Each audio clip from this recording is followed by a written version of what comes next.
Access granted.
Boom!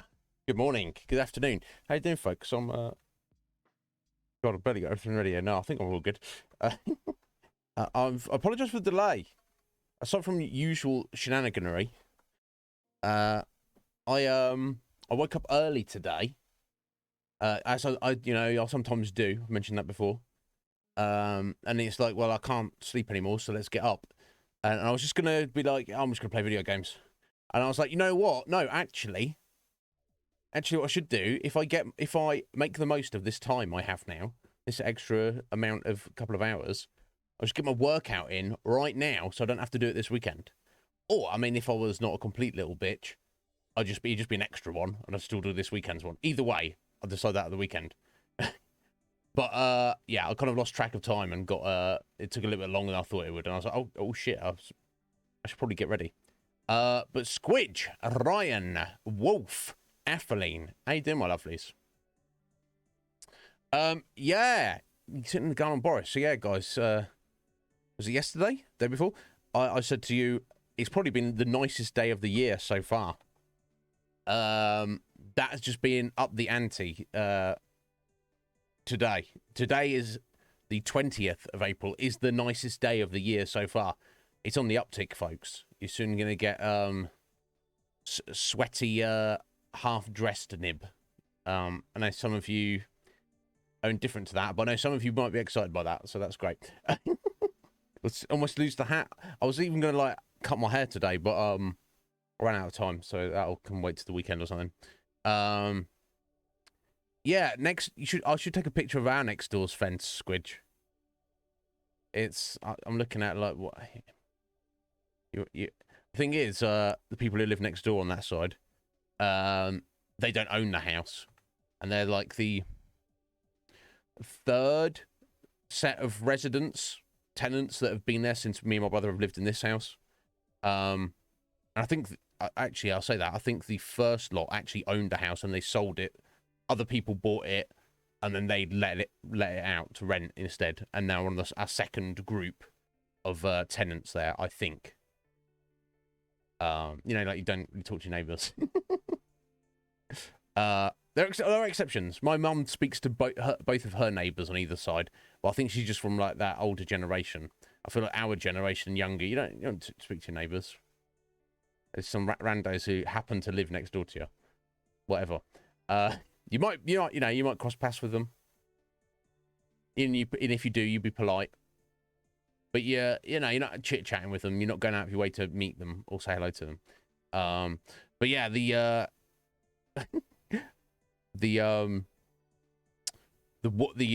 wall on their side is like an old brick wall that comes up like 3 feet or so, and then stuck in the ground on their side is kind of like, flimsy like wooden paneling. So it's like an extra 2 feet on top of that.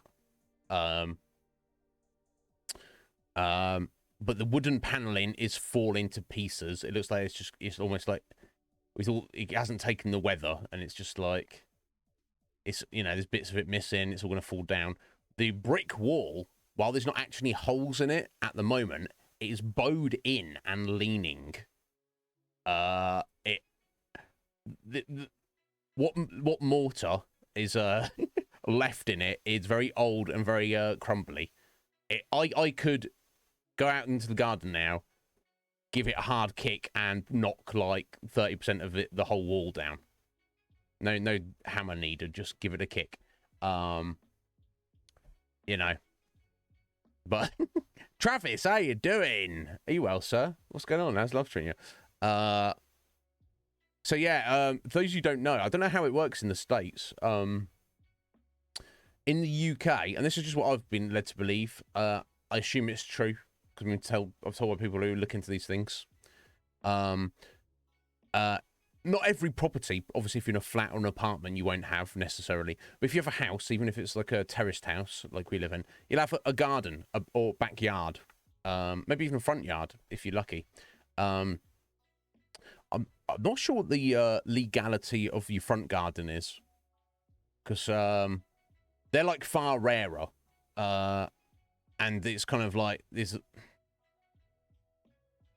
more like well defined, like you don't like get shoddy front garden walls, I guess, but lots of houses don't have a front garden at all. Almost every house will have a back garden, but legally, because if you're in a terraced house, you're sharing, internal walls and borders with your next door neighbours. If you at the back of your house looking out in your garden, the wall or divider, whether you want a wooden fence or whatever, wire fence, whatever it is, the divider on your left as you're looking out at from the back of your house, the one on the left is the responsibility and ownership of your property. The one on the right is your next door neighbours on your right, because it's their left barrier. Basically, when we moved in here, we've got like proper on the left. My brother's got proper like solid concrete 7-8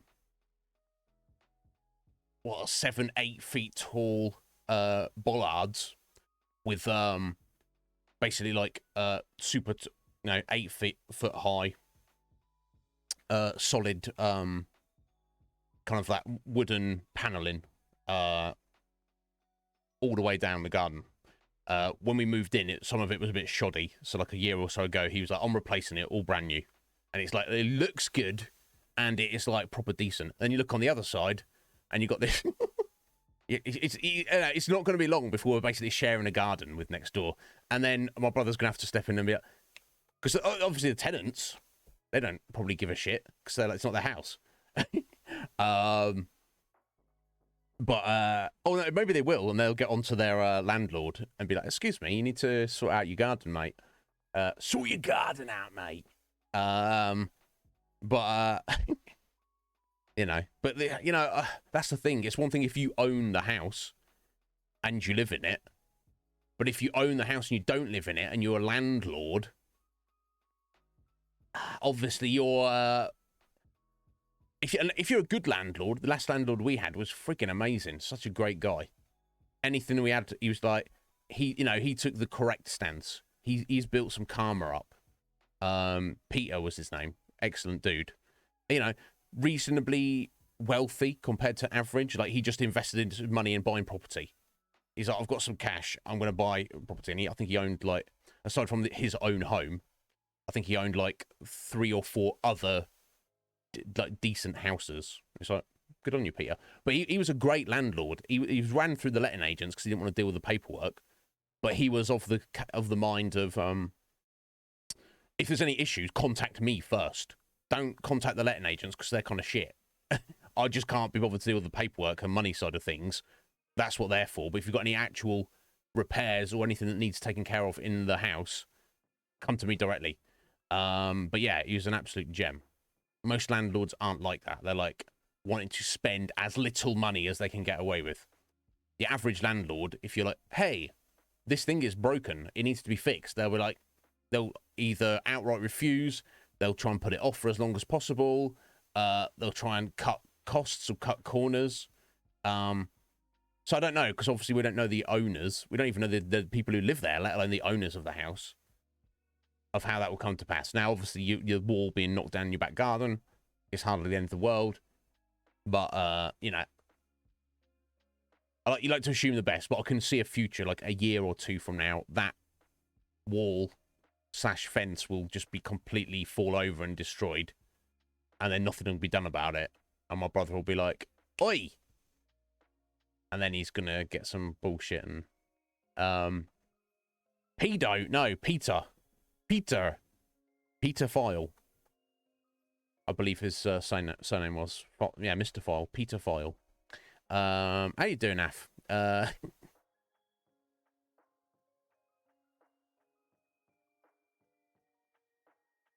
Yeah, that's the thing. You know what? I wonder if I don't think it was, but it might have been. I vaguely heard the next door neighbour playing guitar on that side, and I heard them the other morning as well.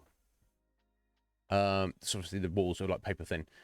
I think the other morning they were playing Foo Fighters.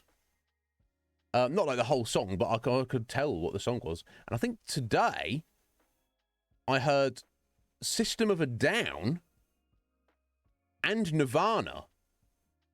I was like, maybe I should go introduce myself to these neighbours, because they've got some freaking excellent taste. You know, if that was what woke me up, though, I'd be like, yeah, maybe don't. But I can't say anything, because legally, it's like, you know, it's after 9 a.m. If someone wants to play guitar in their room, they're more than welcome to, aren't they? I can't really say shit. I can't be like, well, I work evenings, so I'll sleep in late, so you should shut up. No, they've got the legal precedent. I should just accept it, you know. Unless people are being obnoxious with noise, I think it's perfectly reasonable. Legally over here, it's a case of, I believe it's between the hours of 11 p.m. and 7 a.m. That 8-hour gap, that 1/3 of every 24-hour period.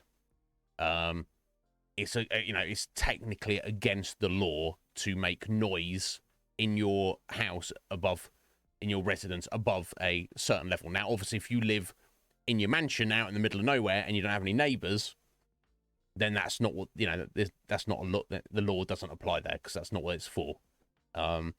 It's to not disturb your neighbours, because it's the middle of the night, so shut the fuck up, yeah? But obviously, if you're someone who needs to sleep during the day or the morning, like I do, but I mean, it's reasonable. You can't adjust for that. You know, can't adjust for that completely. Yeah.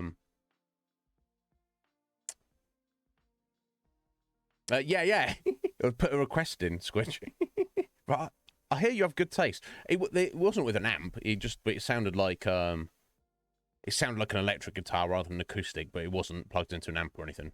But I was like, yeah, just a little bit of noodling. They didn't do it for long. It was like literally 5-10 minutes. So I wonder if they're like, I don't know, maybe it's a really smart person. That's if you're trying to pick up a new skill or learn a new thing, and your busy schedule. Most people are like, I'm too busy. I can't do that thing. I'm just too busy. Can't do it. You best bet if you can put 5-10 minutes aside towards it each day, and then just stick to that and do it every single day for the rest of your life. It'd be shocking. You know what kind of progress you'll make. So yes, again, sorry for the delay, folks. I hope you're all well. I hope you're having a wonderful Thursday. I'm hyped about this sunny day. Shame we're not out there, but that is what it is. But yeah, it's gonna be shorts and t-shirt and no hat soon, and then you know, followed by you know, naked chest. Calm yourself, Atheline. It's fine. It's probably Scotty I need to watch out for, honestly.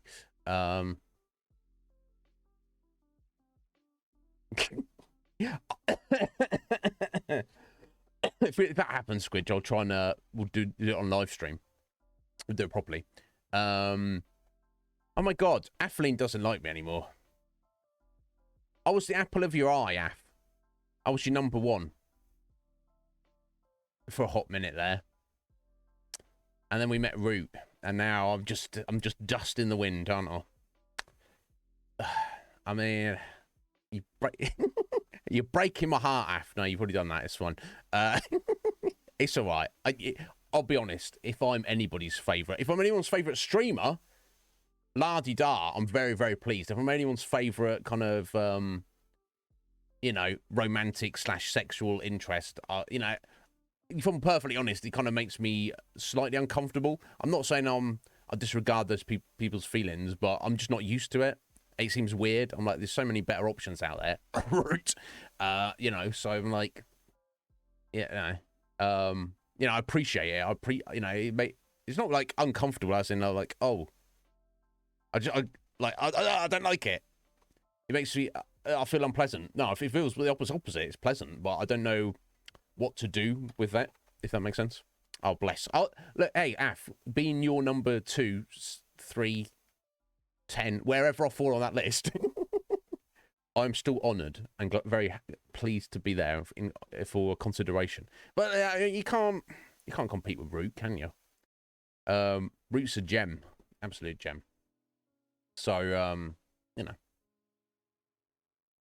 if it was Cage, if it was Lejeune, then I'll be like, oh my God, Af.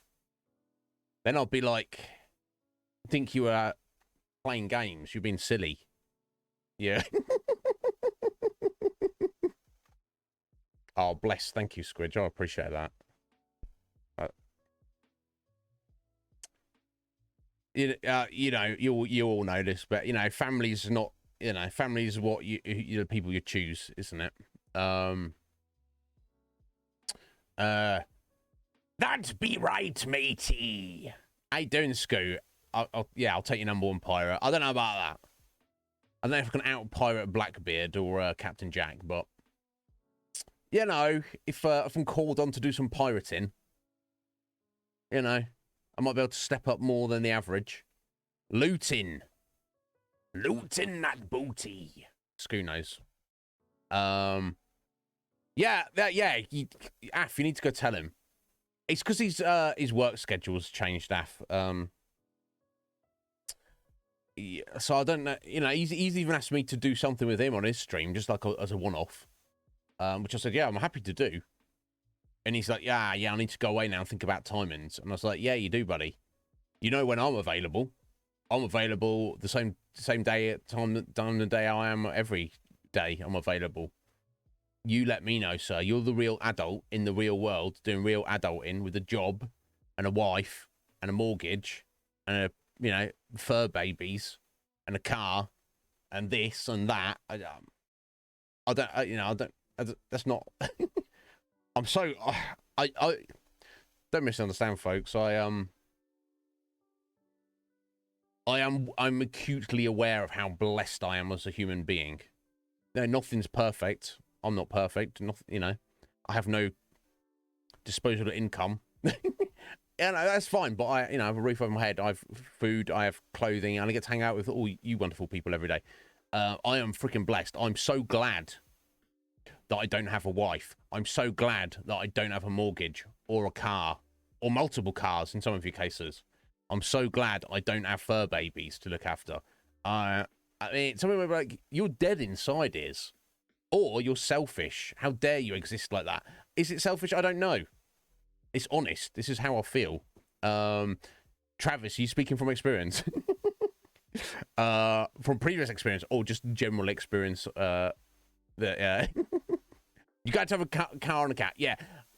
It might be different if I was in the States with you guys, Travis, because see, everything's a lot more kind of spread out. I've heard public transport is, for the most part, kind of far more janky and unreliable. Some places just don't even have public transport that like the same that we think of here in the UK. We have like a train network that covers everywhere. Well, I know you have trains and buses and stuff like that, but I don't know. If it seems more. Public transport systems seem like, to my point of view, ingrained into the culture of Great Britain, the United Kingdom, whichever you prefer. Whereas that seems to be less of a thing, like owning a car and driving every day, various places, seems far more ingrained relatively into the American culture. Especially where everything's so spread out. You can live a place, and assuming you're not living in the city, and, you know, if you go into the store, it might be a couple of miles away. You might, to go anywhere, like walking a place, you walk, you know, that's not a practical thing. People don't walk places. I guess there's some like inner cities, some large metropolitan areas, that's maybe more of a thing. But if you just live in the burbs somewhere or out in the boondocks somewhere, it's like you own a car because you need a car. It's not really an option. Yeah, okay, Travis, yeah. You know. I can imagine there's great advantages to having a wife. But I can also imagine that I would struggle with the situation. It'd be like, I feel like, as living the single life, I don't have enough time. How would I feel if more of my lack of time was taken up? I guess, yeah, I don't know. I shouldn't worry. I just a couple of the guys I play Final Fantasy with. I know at least 2 of them are married. One of them is you know, obviously he's doing like family stuff some evenings, but his wife has no issues with him playing video games however long he wants, and she's just like, oh, that's what he enjoys doing. Buck, how you doing? That's what he enjoys doing. Urchins, how you doing? So she's just like, yeah, you know, go husband. I'm gonna watch my TV show or whatever. You go play your video game. That's what gives you enjoyment. You're hanging out with your friends. Go enjoy yourself, husband. One of the other guys though is like, oh yeah, guys, yeah, my wife needs me for stuff. And, you know, not any from the tone of his voice, I assume it's not, you know, naked stuff, because I assume you'd be excited about that. Right, I don't know. It sounds like he's like, I just want to play my video game, but I'll have to go and do real life stuff. And I'm like, that's what I think of for myself. I'm like, it just wouldn't work. If I was in a relationship with someone and said, oh, you should stop doing that thing you're doing right now that you want to do, because I want you to. And I'd be like, that's funny, because I'd never ask that of you, so why are you asking that of me? Well, that's what you do in a relationship. Okay, curious, cool. I guess I should have thought about this, because now I'm thinking about it now. I'm like, why am I in a relationship? Yeah, it wouldn't, you see what I'm getting at, it wouldn't work. Booty hunter, my God, my booty hunting days are behind me, Scoo, though, I can't, there you go, thank you, Atheline. Perfect example. Where Atheline lives, there is no trains or buses. If Atheline wants to go anywhere, aside from walking around her block, she needs a car. Simple as that. Yeah, there you go. Yeah, you know, Squid, you're not married in the legal sense, but you're life partners, aren't you? You know, it's kind of the same thing. You're on a train right now, Squid, and you're bored. Yeah, don't blame you. They're not exactly exciting, are they?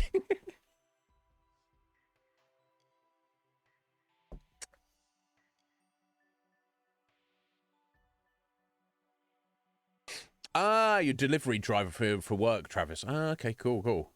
Yeah, you need it. You need it. Yeah, Scoo, I'm not a fan of public transport. I'm very used to it. I've just grown up with it. You know, when I started my first job at 15, I had to ride the bus to get to work. And then I had to ride 2 buses to and then from college when I started college. Which is a pain, but you know what you're gonna do. Yeah, and you know, trains are fine, coaches are a bit, you know, yeah, but you know, fine. I'll do it if I have to, Scoo, but I'm not a fan of it. Yeah,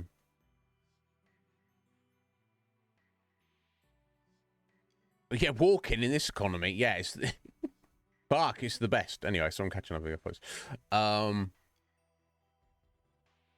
Yeah, Travis gets it. You get it, Travis. How you doing, urchins?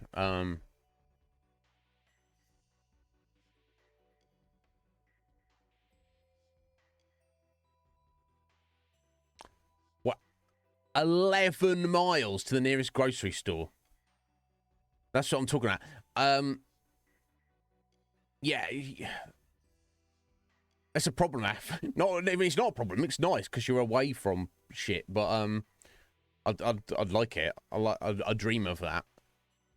I don't want to be like a hermit, but and I do like certain modern conveniences and comforts, electricity, the internet, central heating,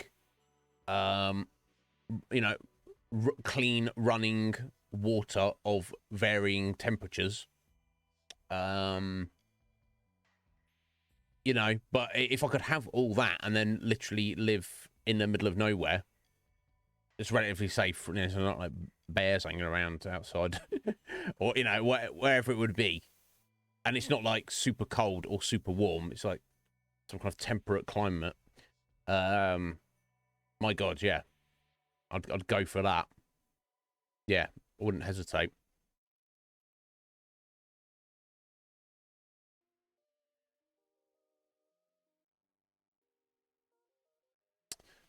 Yeah, fair enough, Buck. Yeah. So the train station is literally to go to another city. You get on a train at your city to go to another city. Yeah, there's not like, 10 minutes on the road.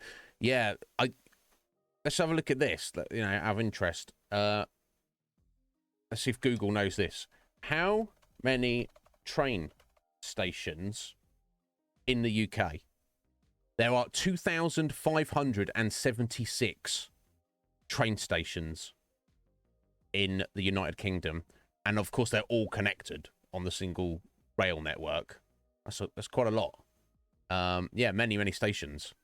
And some of them are like tiny, out of the way. Some of them don't barely have a platform to. Some of them don't even have like a ticket office. You can't buy a ticket. It's just this is a place where a train stops and you can get on the train. Yeah, some of them are like that. I've seen it. I don't know. He seems to be Squidge. Sorry.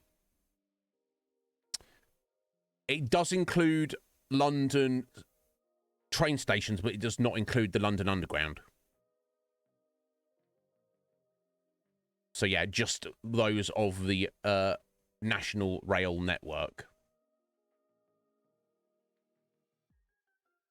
Yeah, that's quite a lot. 2,576. I wonder how many I've been to. Probably about 76.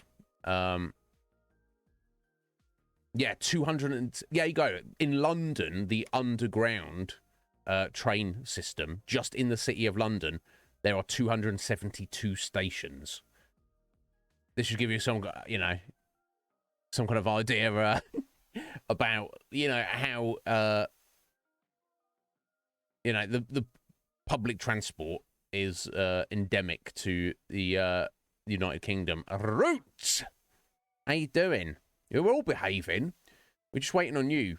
Athleen was getting a bit restless, but, I'm sure she'll be fine now you're here. But how you doing? Are you well, Root? What's going on? Why did you, your local one doesn't have a ticket office?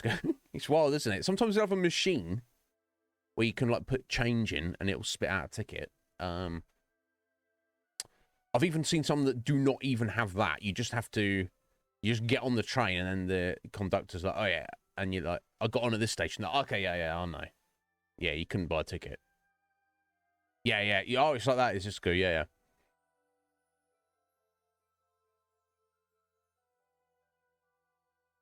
5 million journeys a day, Squid. Yeah, I hate it. I freaking hate the London Underground. 540 trains on the go at once at peak time. That's wild. How you doing, Wolf? Are you well, buddy? 10 miles away from your nearest train station. There we go. That will give you some idea how far Squidger is out in the boonies. To be fair, my nearest train station to me is probably, I don't know, about 2 miles as the crow flies. But you do have to cross the ocean to get there, technically. The ocean. A bit of water that's connected to the ocean. I don't think you can call a harbour the ocean, can you?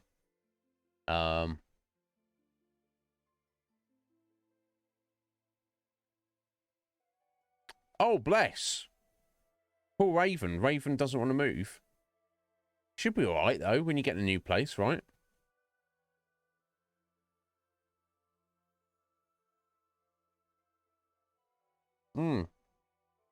Wolf, I am well. You probably know what we're doing today.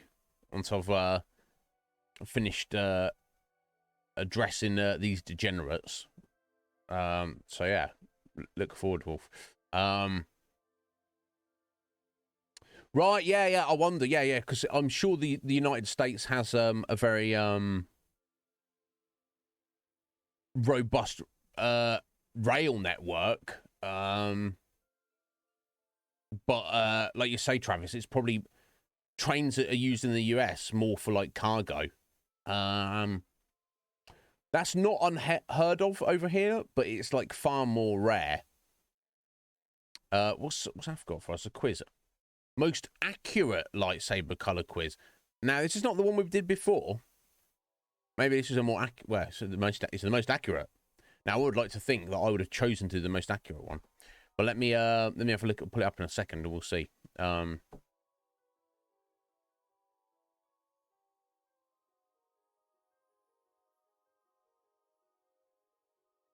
Yeah, I've had that happen before, Scoo.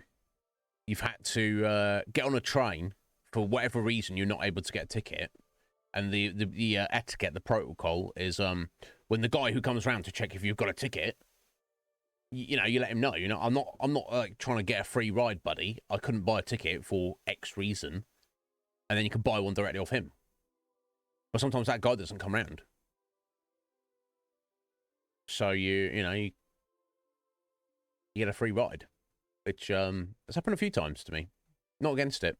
Now some larger train stations will have like the ticket swiper things to get out of the station. So if you get a free ride, but your final destination is a medium to large size station, you're gonna have to buy a ticket anyway, because you won't unless you hop the barrier. But then people will be like, "What the fuck is this guy doing?" It's not really worth it.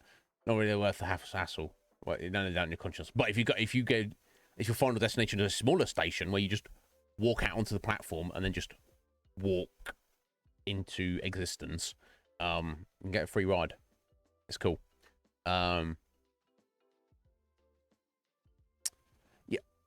I want to go to Roots for pizza. Yeah, moving's not good. Everyone's moving at the minute. Slight is moving soon. It's underway. Obviously, Root is moving. Steph is moving to Slight's old place. Scott is moving soon. Everyone's like moving. I'm not. Hopefully. Unless my brother's had enough of me one day. He's like, he'll be like, by the way, you're moving out. And I'll be like, oh, we're moving out. We'll move. And he's like, no, I'm staying here. All right. Oh! I don't know. I don't think I annoy him enough that he would throw me out. Oh, okay, cool. Excellent. Bless. It's probably just all the kerfuffle Root. And she's like, what is going on? Just kind of confusion. And then the unknown is scary for anyone.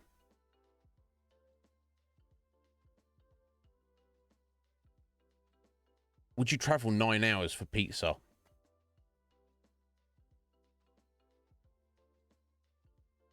I mean, I would travel 9 hours for pizza topped friendship, I guess. But yeah, 9 hours is a long journey. for pizza when there's like pizza probably just over there. It might not be as good, but 9 hours, it's a long time. Yeah, Travis. Yeah, it's interesting, isn't it? I love the thinking about the cultural evolution of various parts of the world. Moving next door to me, Bark. Are you going to be the new tenants next door? Well, you get onto the landlord and tell him about that wall that needs fixing, Bark. All right? Okay.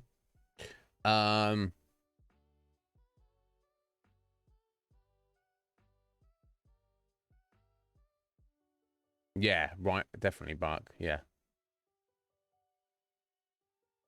The true test, of course, Bark, will it be if you actually do become our next door neighbour? I've told Bark this before. I don't want him to be he comes all this way and he's disappointed. He's like, I thought you're cool, but actually in real life you're kind of a bit shit. I was like, oh no. Yeah. I don't know, maybe not. Maybe not, I don't know. I aim to please. But anyway, let's what's this I've seen here? Is that a thing I need to pay attention to? Let me have a look at this quick, sorry.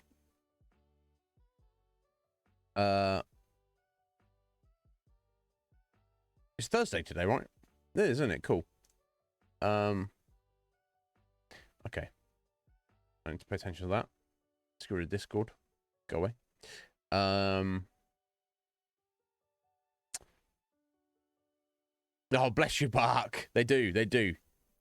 It's particularly Scotty. Don't meet him at all.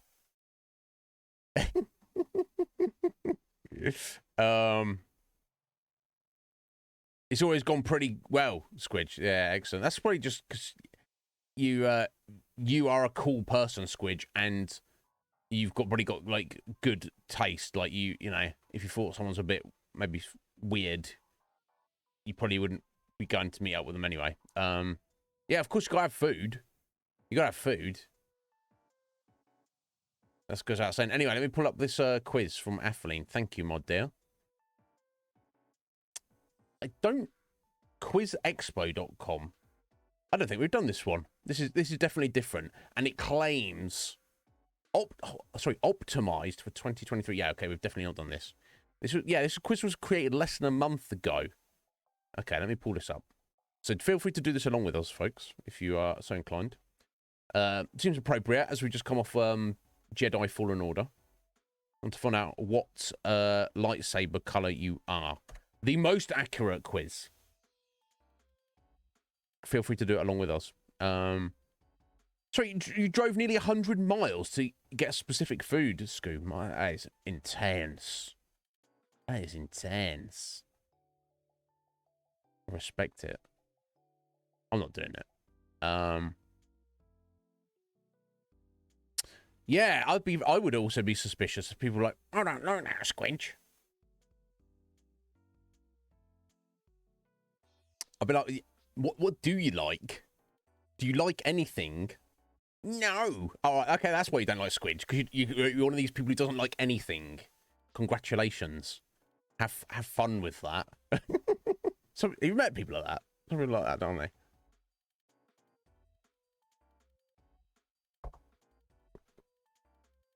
Right. Let me go ahead and pull this up. I was going to say, feel free to do this along with us. Now, the last quiz we did, I got blue. I can't remember exactly what it said it was supposed to represent. But those of you who were Star Wars fans did kind of feel that it was seemed appropriate based on my answers. Let me go and sort this window out. There we go. Get that bit there. Don't need the ads on the side there. We don't need links at the top there. We'll drag this down a little bit. There we go. That works. There we go. Quiz by Akash from March 28th, 2023. The most accurate lightsaber color quiz optimized for 2023. So I guess it's a case of there's maybe more in the fandom since previous quizzes have been made. So there's more like different colors and characters that are representative of those colors. Yeah, you take red, even though it's the evil color. Red mage in the Star Wars universe, you're a bad guy. Do you know this, right? You're aware of this. Yeah, look at all those colors there. They look good. Is that Yoda on the end with the? Is that a black lightsaber with a white glow on it? That is wild and amazing. And check this out: the two different blues. Yeah, we were talking about this yesterday, weren't we? Two different blues. I like that. Nice. Very nice. I mean, I don't know that I've ever seen a lightsaber color that I didn't like. Honestly. You're Sith as hell, are you, Travis? You always take red. I mean, I was talking about this yesterday. As we were finishing up Fallen Order, how I was wondering like why does the Empire, what does the dark side, the Sith, always have red? Why is it what's evil about red? Are they just fashion conscious? What is going on? It turned out, if this is correct, somebody mentioned yesterday, that the kyber crystals that are used to make the lights power the energy source for the lightsabers, they don't naturally come in red. They come in all the other colors, or presumably, unless there's probably some exceptions to that. Typically, they come in all the colors, but there's no red ones. Because they're related to the Force and Jedi, the good guys. The Empire harvest the crystals, kind of like almost against their will. The crystals are like, no, leave us alone. And the Empire's like, screw you, buddy. You're coming with us, kyber crystals. And they have to do some kind of refinement process or do something to it. Part of that process turns them red. So there's a literal, actual law reason. It's not just like, red is for the edgelords of darkness. It's like, no, there's an actual reason. Any lightsabers made by the Empire, and I guess it depends on techniques, but presumably anyone who's not Jedi would end up with a red lightsaber by definition, assuming they use the same scientific principles to harness its energy. But yeah, I was commenting that, it's kind of a shame because I don't like the dark side and certainly don't like the Empire. But you can make an argument that the red lightsaber is the best looking one. So I don't know where to go with that. Yo, King Udon, how you doing, sir? Are you well? You corrupt the crystal with negative emotions to turn it red. Ah, okay, there we go. How you doing? You guys have whipped through it already before I've even started. So Wolf, you got green. How appropriate. Scoo, you got purple. And that's how it represents, harnessing both light and dark. Right, Travis. So you're not down with the Empire, but you are not against the dark side. Yeah, I think for like a noob like me, who doesn't know all the lore and the ins and outs, it's easy for like a layman of the Star Wars lore to be like, oh, dark side, Empire, like they're one and the same thing. No, that's not actually how it is. It's the dark side is just the dark side of the Force. The Force is its own thing, not specifically related to the Empire or even the Jedi necessarily. Obviously, the Jedi the Jedi Order exists because of the existence of the Force, but and have adopted its principles. But it's kind of this whole thing of the Force. It's very mysterious. But my understanding, if you take out the context of uses of it as such, it's like a yin and yang kind of thing, isn't it? It's like light and darkness. It's like the dark side isn't inherently evil, but if you want to do some evil shenaniganery, it's you're probably going to turn to the dark side to do that. I'm sure Star Wars fans will be able to correct me on any of those presumptions there.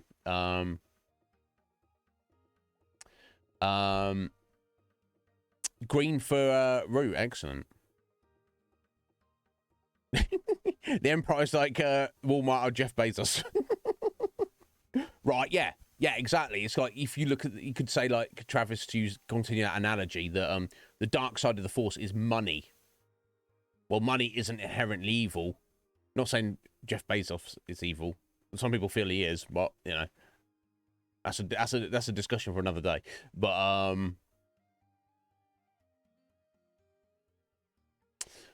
right, okay, Udon, yeah, okay, I see. So like the dark side is like specifically powerful, harnessing power for one's own ends, which obviously some individuals, some Force users are like, that's the point of it. What's the point of it otherwise? Whereas the Jedi Order is like, no, you must not do that. That's bad karma. It's not. You shouldn't be doing that.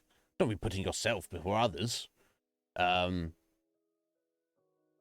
led to believe that there's reason to think that maybe even the the Jedi Order, they're not that good. They're a bit, there's a bit of sussery with the Jedi, but yeah, fascinating. I've learned a lot from playing Fallen Order, and thank you to you guys for being here and educating me on it. Yeah, I don't doubt that, Rue. I just I don't know the specifics. I know he treats his Amazon workers like shit. And I also know, being one of the, at least accounted for, wealthiest individuals in the world, he could be using his money to do some like real good if he was so inclined. And I'm sure he does some good, but I would hope. But yeah, are you doing enough? Are any of us doing enough good in the world? I don't know. I don't know if we are, but you know, I think Jeff is just kind of like, look at all my money. It's like he's just trying to get to the top of the scoreboard. I think a lot of these super wealthy guys, that's where they get to. Like, well, I could spend this money, or I could make even more money, and then I might be number one, and then I don't know what I'll do, but I'll think about it when I get there. Right? It's weird. It's all very weird.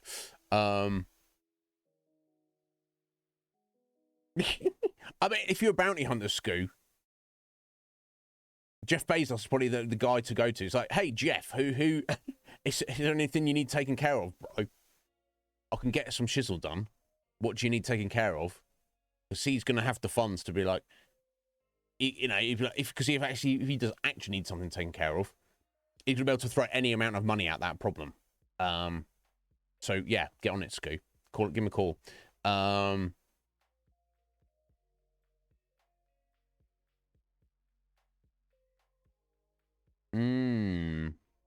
There is, yeah, the whole AI thing at the minute. Yeah, that's a whole discussion topic for another day, Squidge. Yeah, it's a thing.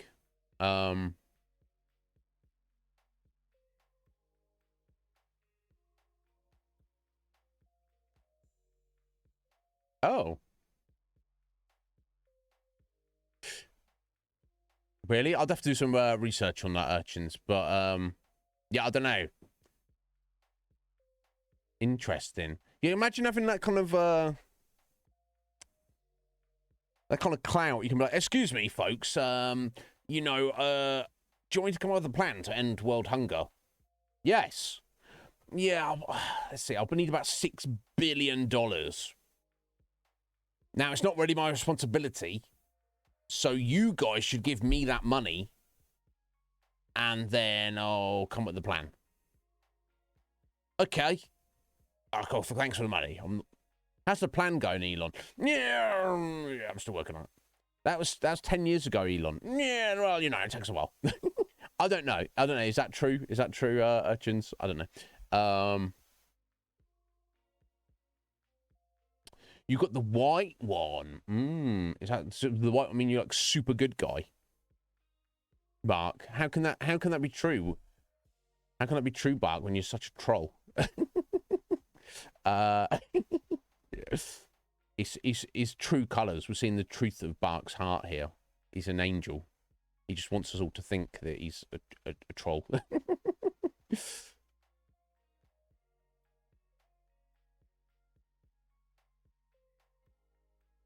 A white is the balance. Interesting. Right. Okay. Sorry. I think I've caught up now. So let me go ahead and do the quiz myself. Remember last time one of these we did, which is not up to date and the most accurate in the world apparently. I got blue. Now it didn't seem to have any distinction between the blue of these two lightsabers. He just said, "You're blue, matey. Enjoy." But yeah. Yeah, sorry, I need to read all this. 20 Star Wars related questions to find out the introducing canon expanded universe. Okay, the color of a Jedi, it's a lightsaber, I assume, was a preference or choice. However, the upcoming spin-offs and new stories added meaning to each laser hue, making it straightforward for fans of what each of them mean. Interesting.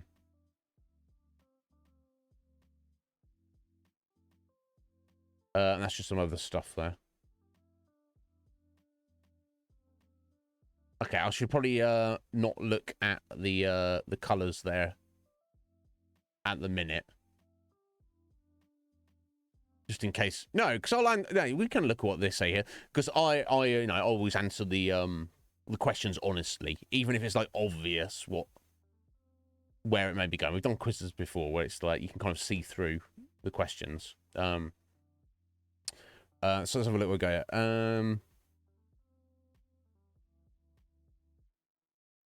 Well, it's not exactly a lightsaber hilt quiz. The results include assumptions about your laser sword's handle. The hilt is a crucial part of a Jedi's weapon. Yes, we saw this yesterday, didn't we? It can identify the function of the laser, as we see as two-sided hilts. Is why the lightsaber color crystalline grip as the laser's hue. Okay, interesting. What kind of Jedi or Sith are you? Now, surely you can have a lightsaber without being one or the other, right? Excuse me. Because once they're made, it's just an instrument, isn't it? It's just a piece of technology that anyone can pick up and use. Doesn't mean they're good with it.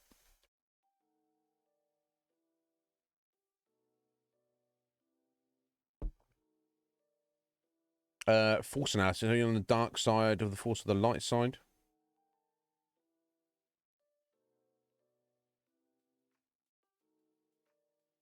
Okay, I might tie that in. Yeah, after the addition of canon and extended universe, things got even more complicated. We now have some rare hues, such as black and orange, that fans have little information about. But following list includes everything you should know about the meaning of each well-known lightsaber color. Now, if any of this is incorrect, folks, you fans, what Akash has put here, feel free to, speak up. Blue is the color of warriors and guardians of the Jedi Order. The protective nature, the soldiers order, represents the soldier's ultimate goal, which is maintaining galactic peace. Blue lightsabers are one of the most common ones in the Star Wars world, but Jedi with such a laser sword are always respected for their skills and beliefs. Green is the color of negotiators and powerful warriors. Jedi Order's a member with a green lightsaber avoids any conflict and battle as much as possible. Such warriors would try to negotiate their way into their goals instead of killing their enemies. However, they are some of the most powerful Jedis in the galaxy when it comes to using deadly force. I guess that's like Yoda.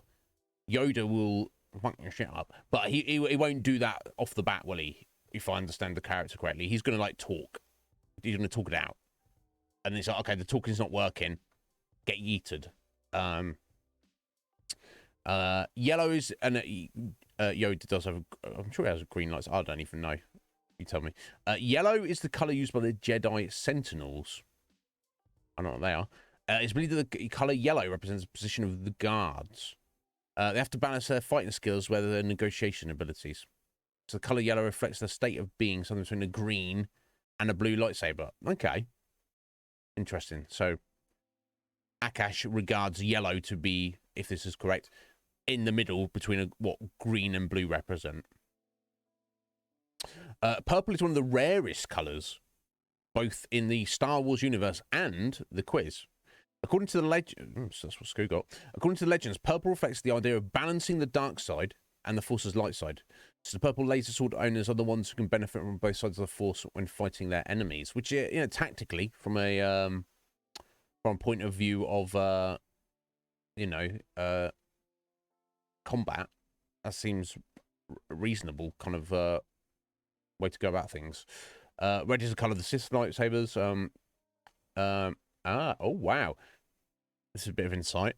I wonder if this, yeah, Udon did say about it being corrupted. Turns red when the owner forces its crystal to bleed. I mean, I guess that means in a metaphorical sense, or feel pain. Red lightsaber owners are the ones with all the evil intentions possible. All of the evil intentions, or even that evil intention. Yes, it is. The color reflects the hatred, anger, pain, and malicious ideas of the user. White or silver is another rare hue. Okay, a kyber crystal turns white when you heal its pain. So if you stop a red sword's bleed, you'll end up having a white or silver crystal. It reflects the owner's good intentions and humanistic sides. Will your crystal make a soothing hum? Okay. Okay, if the crystal suits the user, it will have a humming sound. But if not, it will remain frozen. I mean, as in it doesn't make any noise. Okay, so let me catch up with you guys, see if you guys made anything of all that.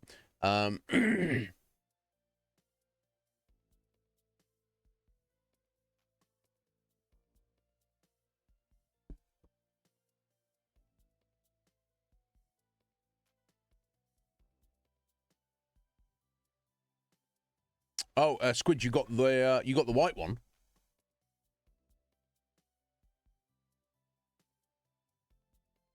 I feel that's appropriate, Squidge.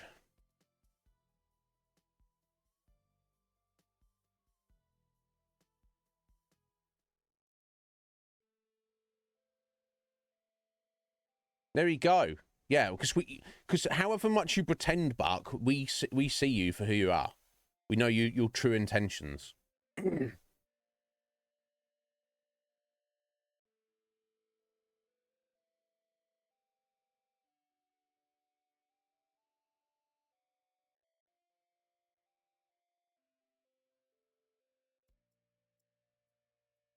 Yeah, so I don't know any of these characters. You got red, did you, Don? Excellent. Right, cool. Let's do it. Let's see what I get. 20 questions. Here we go. What'd you do about the Sith Order if you were in charge of the Jedi Order? Oh, well, kill all of them. Offer a peace contract. Keep an eye on them. Imprison all the Sith, if that was an option. Give them a chance to join the light side. Make them my allies. Wow. Now, it's an awesome picture there. I don't know who this bro is here. I assume that's the Emperor there, Darth Maul and Vader. But yeah, I mean, I guess it's hard for me to answer exactly, precisely, because I don't know exactly.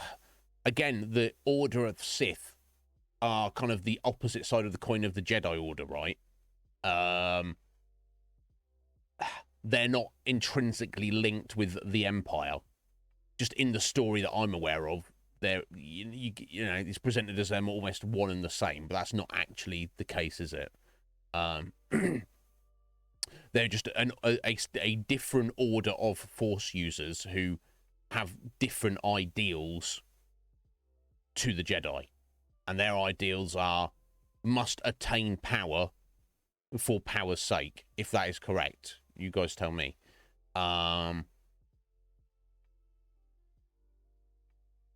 It doesn't make them inherently evil, but you can see how having ideals like that would lead to some evil acts, to say the least.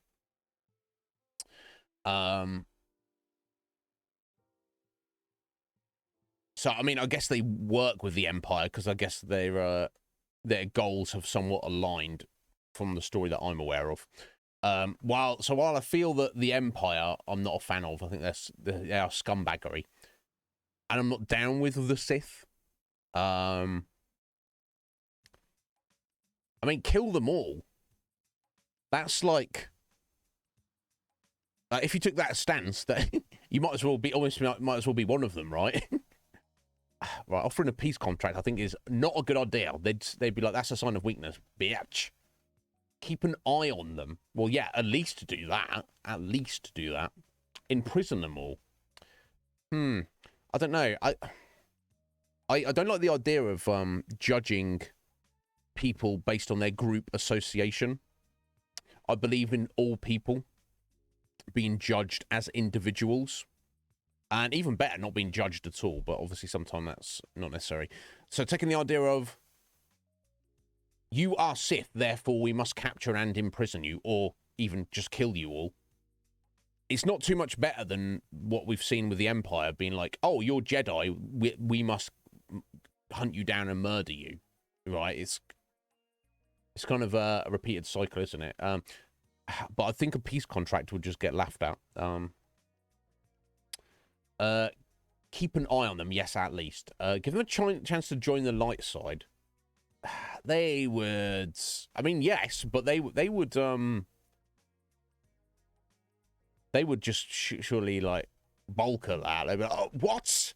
Shut up, you are weak, fool. Join the light side. I don't think they'd be down with that. Make them my allies. I mean, the only way you would make the Sith your allies, I presume, is if you became one of them yourself. Or it says if you're the head of the Jedi Order, or in charge of the Jedi Order. The only way you'd be allies is if you approach, hey, I'm the leader of the Jedi. Hey, Sith guys, we should be allies. They'd be like, no, what are you talking about? We are diametrically opposed. At the bare minimum, I think they would be like, yes, but you work for us, right? If I understand correctly, they'd just be like, okay, Jedi, you're our bitches now. That's as much allyship you're gonna get out of them. So I guess of these 6 answers, I guess I would go to keep an eye on them, keep tabs on them, see what they're up to, because they are dangerous, not to be trusted. But I don't think you should necessarily expend your resources trying to hunt them down or anything like that. And I'm trying to team up with them or be buddies with them. I don't think that's going to work very well. I'm going to say keep an eye on them.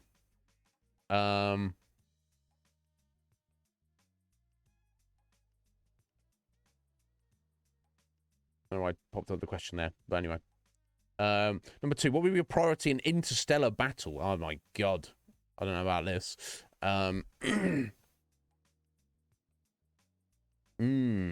Okay, cool.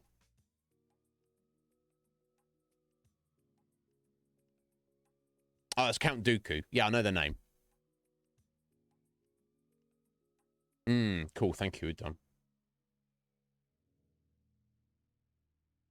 Interesting. No, I like that about a quiz where it's not obvious.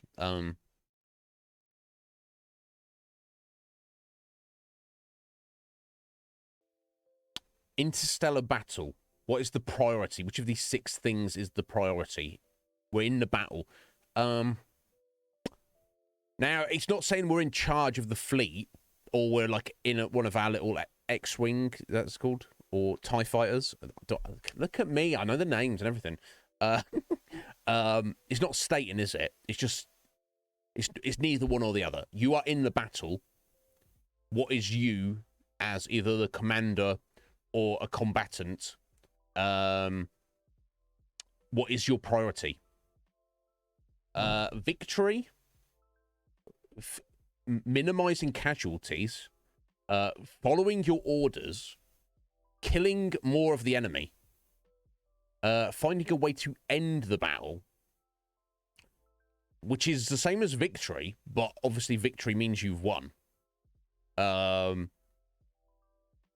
Deceiving your enemies. I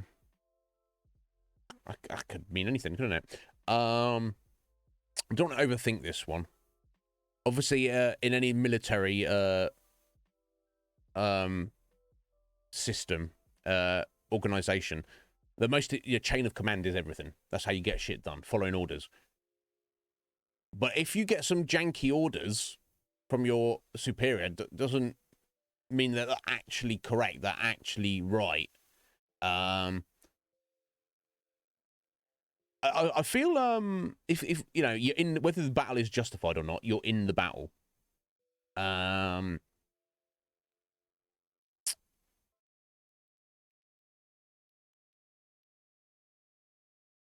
So, you know, getting away and saving yourself is presumably not an option.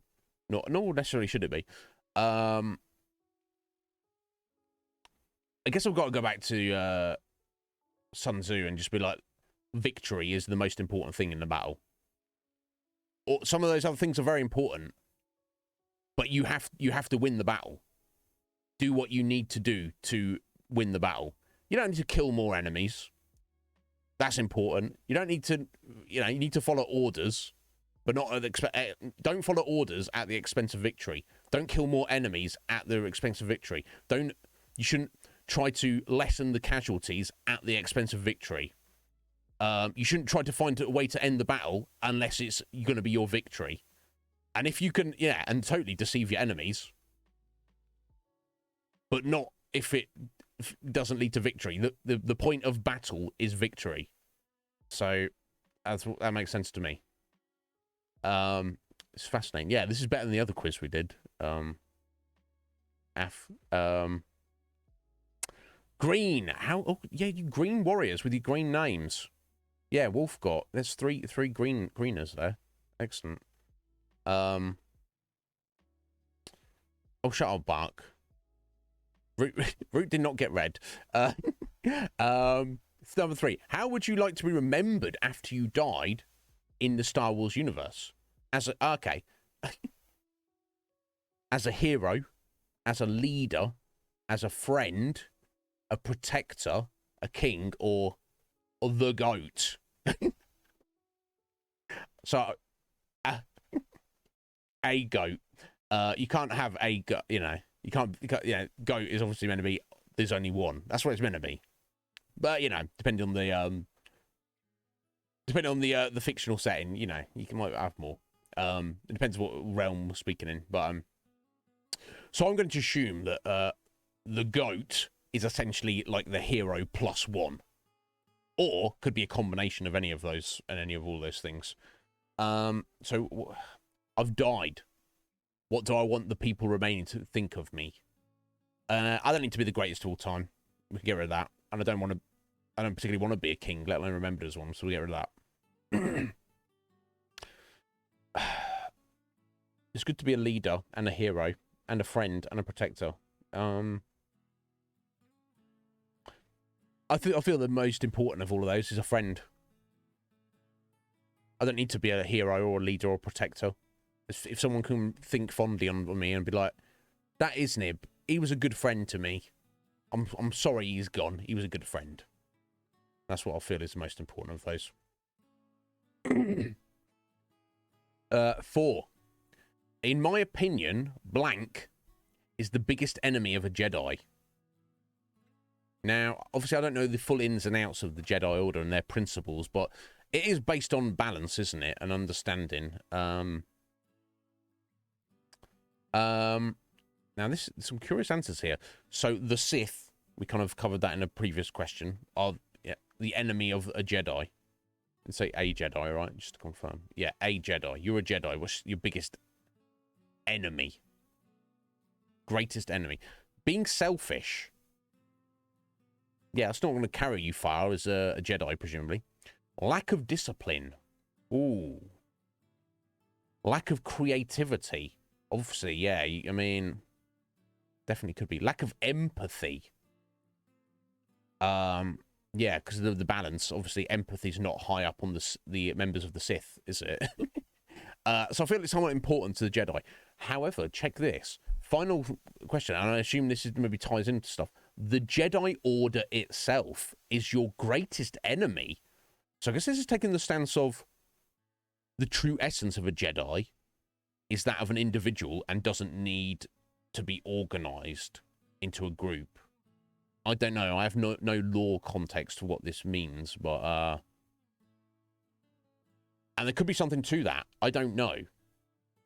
I've heard, whispers that the Jedi Order is not all that great. They've got some sussery in their past and the way they do things. But would they better off, would Jedi better off being individuals with no organization at all? I don't know. But is it the greatest enemy of these 6? I don't know. And again, I don't know the ins and outs of Jedi, but what I understand of them, what I think would be the most important thing, or the which of these 6 would to cover. The most important, and they all seem important, would be the lack of discipline. If you don't have discipline, you can't get shit done. You can't. I would say, how are you even a Jedi if you don't have discipline? I suppose somebody could become a Jedi and then get full of themselves, get too big for their boots, and be like, I don't need to do this or that anymore. Definitely everything on that list is important and can be regarded as an enemy of an individual Jedi. But if you don't, creativity, very important. But if you could be the most creative individual in existence, but if you have no discipline to bring it into, action, so what? You could be extremely empathetic, but but so what if you can't get up and do anything?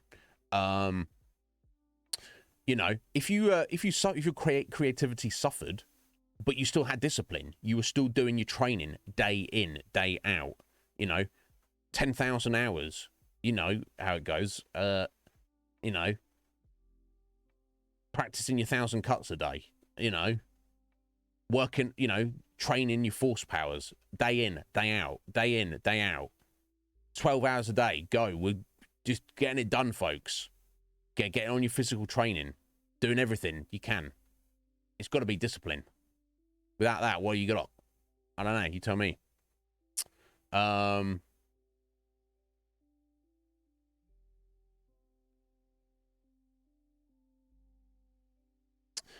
Sorry, Travis. You saying there are better droids than BD-1?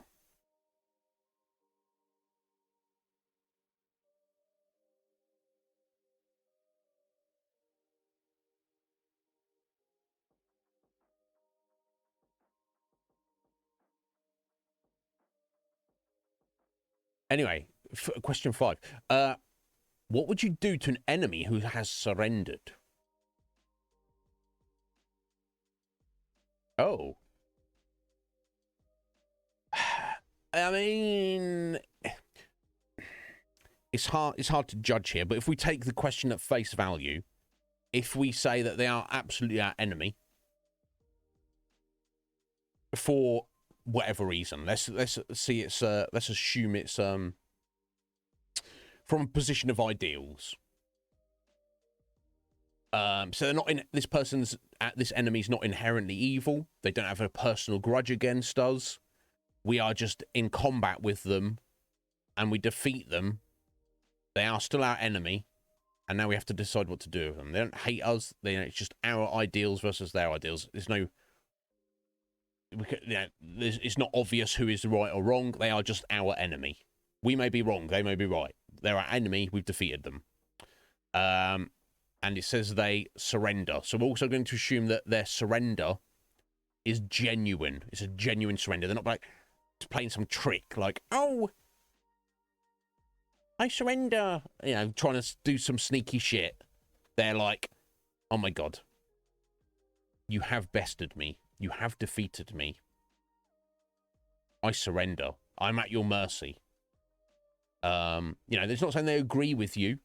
It's not saying they had, they acquiesced to the defeat. Or I guess they know they are acquiescing to the defeat. They're like, you have beaten me. But, it doesn't mean they suddenly agree with you or think you're right. They still think that they're right. But they're like, oh my God, you beat me. And they're going along, essentially, with whatever you want. Now, unless they've got extremely important information you need to get out of them, you shouldn't need to interrogate them, let alone torture them. A Bicho. Get ready for some torture, buddy. Oh, that's my favorite thing. It's kind of dark, isn't it? You should, if they've got important information, you should definitely interrogate them. But it's not. It's kind of not assuming that is the case. Turn into a spy for your own cause. I mean, there's too many assumptions there. That sounds risque. Like, is that really gonna work out? But if we're taking the question and the answers at face value, like they're working out, that seems bloody clever. If you can take an enemy and turn them into an ally, you should probably do that. Freeing them, I mean, that's extremely generous, isn't it? And large-hearted there. You're like, I've defeated your enemy. You're free to go. And they're like, what? Yeah, but I'm going to come back again. No, that's fine. Then I assume they're just going to give up their ideals, are they? Imprisonment seems reasonable. Killing them, maybe. I guess it depends what the situation was. If they're your enemy because they murdered your family, I'm probably going to kill you, mate. But we don't know. We don't know the context. So if we assume that the question is genuine and the answers are genuine, there's nothing hidden, and it's all going to work out. Yeah, I would turn my enemy onto my side. Assuming they've got other enemies. Come work for me, buddy. I'm going to assume it works out. That's any context I've got.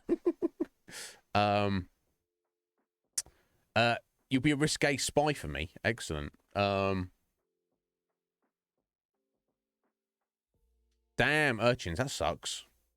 So I have to deal with that. What is your favorite Star Wars weapon? Now, obviously, I don't have any context for some of this. I know what a lightsaber is. I know what a blaster is. Obviously, I know what a starship is. I get the context of that. The Force choke, that's what we see Vader using on people. And maybe other Sith, I don't know. Well, the bloody hell is a Darksaber? I've seen you guys mention it a second ago. Is that completely different to a lightsaber? Is that just the black-coloured lightsaber? What the bloody hell is a Darksaber? I mean, for the context of this question, I guess I can't even say it is, because it can't be my favourite if I don't know what it is, can I? And your mind. Now, does that just mean Force abilities outside,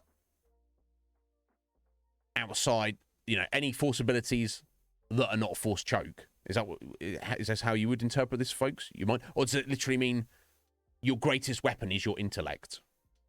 Maybe that's what it means.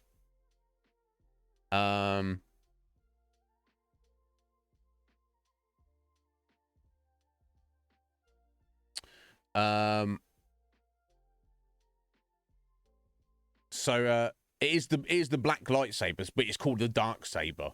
So is it just cosmetic? Does it function? Is it superior to the lightsaber, or is it just different? I don't know. Either way, I can't say it's my favorite because I never even heard of it until today. Okay, I think we'll go mind. I would argue lightsaber is just cool.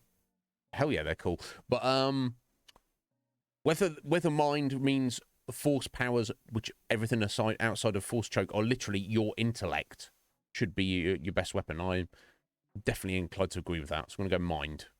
Not saying that I have the best mind, but I would regard that as your most important weapon. Oh,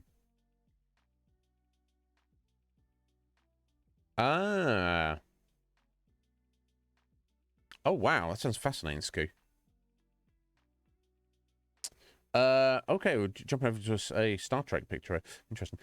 What is your favorite way to assassinate a nemesis? So this isn't combat. This is I am taking you out. And it's your nemesis, your personal ultimate enemy. what would be the best way, or your preferred way? Behead them. Presume in whatever context. Execution, I guess that could be anything, but obviously an execution is you've captured them and now you are on some kind of public display of getting, ending their life. Headshot, shooting in the head. Double tap, presumably. A stealth kill, like sneak up behind them, shank them, whatever. Force choke them. Or poison them. Now, they're your nemesis. To me, that's like your like most hated enemy. But just for context, let's look at the dictionary definition of nemesis.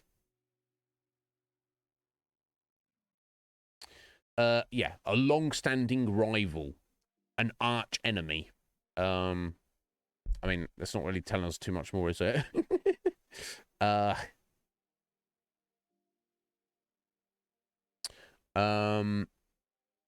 Couple of random definitions here. Cambridge Dictionary. Someone's nemesis is a person or thing that is very difficult for them to defeat. I guess, yeah, because if they were, you could easily beat them, they wouldn't be your nemesis, would they? They're like a thorn in your side.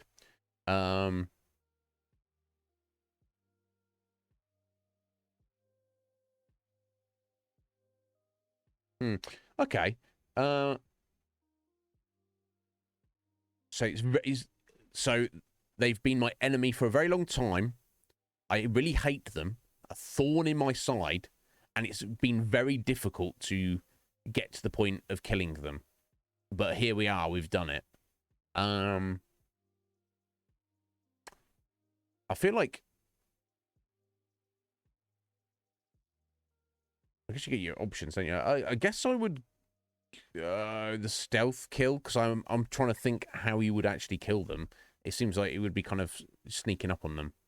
I guess that seems somewhat appropriate. I feel. Fuck. Yeah, you're not good enough to be for Root to be a nemesis, Bark. That's what you've been told, buddy. I don't know. Question 8. I deserve to be a blank. I deserve. So the question is, of course, the statement. If you deserve to be something, it's something that you are not currently. You're not the thing you want to be. And deserve, there's definitely an idea of, not always, because some people could say you deserve to die. They don't want to die. But an idea that it's a thing that you want. It's like you're owed it. After everything you've done, you deserve this thing. Because you've earned it, presumably. I don't think I deserve to be any of these things. But I've got to pick one, haven't I? I deserve to be a commander, a leader. Okay, what the hell is the difference? Can anyone give me their opinion? What the difference between in Star Wars context? What the difference between a leader and a commander? Is a commander one in the military, where a leader is just a general? Hey, I'm in charge, buddy. Oh, follow me. A mentor, kind of like the idea of a mentor. Jedi, Sith, or a rebel fleet pilot. So that's one of the rebels in their little X-wing, I assume, flying around. Which, of course, within the army of the rebels, I guess, I could imagine that being a pilot would be in an X-wing would be kind of like a sort of dangerous but sought after position. Like there's like some level of honor or coolness related to it. Leader is more like a politician, whereas like commander would be military, basically. Okay, cool. I'll take that. I don't think I deserve to be any of these, so I'm going to reinterpret the question of what would I like to be. I guess I'll go mentor. I guess of those strange options. Oh, look, it's Saw. Which of the following words describes your personality better? Okay, so out of these 6, which is the one that is at the fore of my personality. Now, obviously, we know it's lovely. I'm sure you would all agree that I am a very lovely person. And, you know, clearly, I'm absolutely lovely. You all love me. It's fine. Oh, bless your bark. I appreciate that. But, but it's, I don't know, is that what describes me the best? Bloodthirsty. No, I'm not bloodthirsty. I don't mind leaning into confrontation, even physical, when it is called for it, but I try to avoid it. I don't have desires to, you know, barehandedly tear flesh from bone and, you know, paint myself in others' blood, drench my... Ooh, let's get in the blood shower. Ooh, blood. Ooh, cover me in your blood. No, it's... I'm not... It's not my vibe. Blood for the blood god. No, it's not me. No, it's not. Never has been. So I think we can dismiss that. I'm obviously very lovely. Did I mention that? I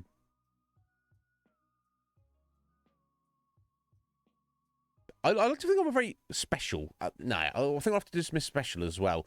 I feel I'm fairly unique, but we all are, aren't we? And we're all special, but none of us are special. We're all equally special, therefore, right?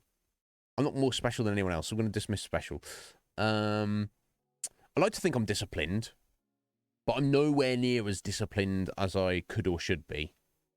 I've got room for improvement in that regard. So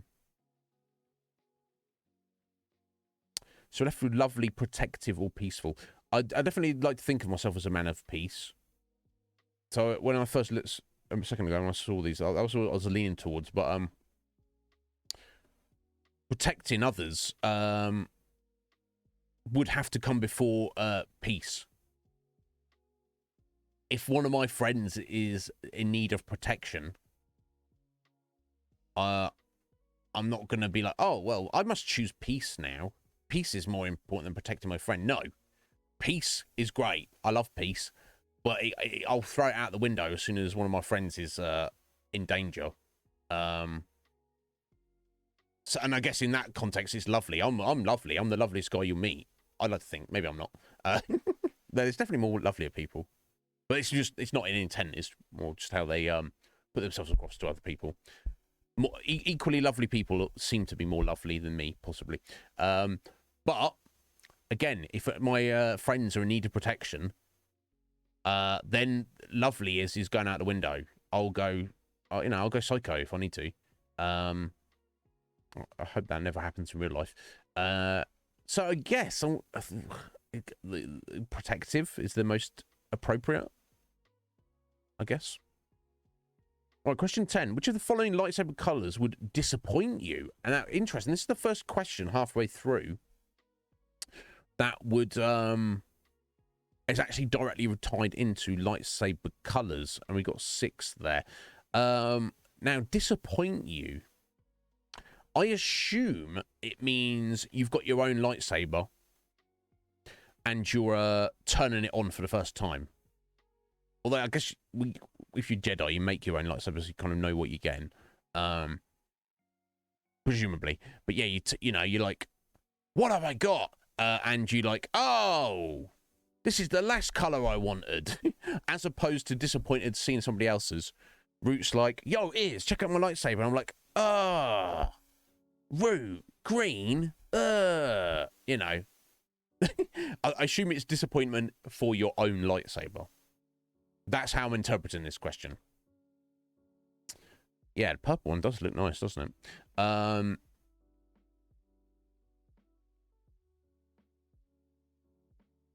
So I guess it would be red, because of all the other colours. We know how they function, but the red, obviously, you're bleeding or putting the crystal in pain. And I don't want to do that to crystal. Obviously, in terms of actual palette, maybe red is one of the, if not the best. But with the connotations of what it represents and what is going on in the context of the lore, I would be most disappointed in red. Because I'll be happy to go, you know, blue, green, dark, purple, or yellow. They all sound. I'll be like stoked to get any of those. So I'm probably gonna have to be most disappointed in red. 11. I would rather die than.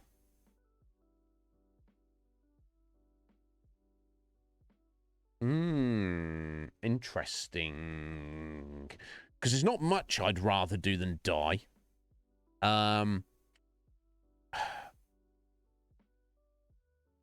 Curious. Be ordinary. I'd rather be dead and be a normal person. Shut up. Follow a Jedi's orders. You'd have to have an extreme hatred of Jedi to rather be dead than. Hey, you, Iznib. I order you to make me a cup of tea. No, Jedi! I'll die before I make you a cup of tea.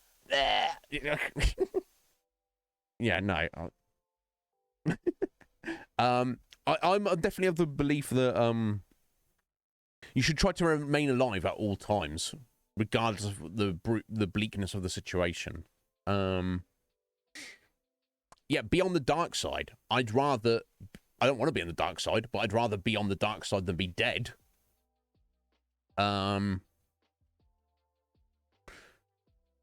Kill an innocent soul. An innocent individual, I guess. I certainly don't want to kill innocents. This is tricky because you might, maybe there's a reason for it. You could make up for it. I guess it's just not on a lark. But again, even then, maybe not like murder. I don't know if the interpretation of it. Say if I was involved in some kind of crazy accident, natural disaster or something, I would probably put my own life before that of a random stranger who I just assume they are a good person. I'm not necessarily, you know, I can't say until that situation occurred. But I would probably be, not like selfishly, but like thinking I might be more use alive than you would be over there, matey. To whoever's left over. It sounds kind of dark when you think about it like that. But I don't know, kill. I don't know, it's hard to interpret. Betray my friends, though. Yeah, if I regard someone as a friend, would I rather die than betray them? I'd like to think I would, but again, death is so final. Surely it'd be better for me to betray a friend and then spend the rest of my life making up for that betrayal than for me to go, hey, sorry, guy, I really don't want to betray you, so I'm just going to die now. They'd be like, wait, don't die. Just betray me and make it up to me for the rest of your life. How about you do that? I suppose we could do that. But no, I'd rather die. I guess he doesn't mean that literally and specifically, but I get where it's coming from. And, you know, I do, you know, if someone is your friend and you're fully committed to them, you should absolutely never betray them. But if your life is on the line, I guess it depends. Like, if you were captured by the bad guys and they're like, yo, Iznib, you better do what we tell you, or we're gonna, you know, you have to betray your friends. They're torturing you and they're like, here, give us the information that will allow us to kill your friends. You'd be like, no, screw you, buddy, kill me. That kind of thing you should be willing to die for. Work for the devil. The devil! Who the fuck is the devil? I assume it means, I guess, in Akash's quiz here, it means in terms of, you know, kind of like the devil, the ultimate evil, maybe even of a supernatural, or if not supernatural, that whichever character in the Star Wars universe, or any universe, is the ultimate single individual evil in that place. Go work for them. No, I'd rather die than work for that guy. Oh, it's tricky. Tricky. I guess the closest is betray my friends. Again, it really depends on the context. I guess I'd rather work for the ultimate bad guy and my friends were not betrayed by me than refuse that and betray my friends. Yeah. Killing an innocent, though. Again, it depends on the context. Yeah, it depends on the circumstances and the betrayal of your friends. Like if I stole, like, you know, $10 note off Bark, he's like, "Fuck you, is stealing money off me." I was like, "Well, it's either that or a murder some random." Bark might be like, "Oh, okay, in that case, it's fine, is." we'll let it slide, eh? So yeah, obviously there's degrees, there's levels, but I'm just trying to think of the absolute ultimate. Betrayal is the worst of those that you trust. I'm gonna go that. I feel a bit iffy about not into killing an innocent, but that seems like the worst to me.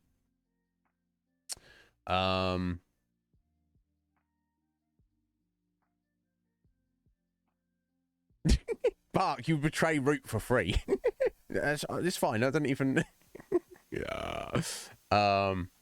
Exactly. I'm not stealing anything off you, Bark. I'll just use you as an example there.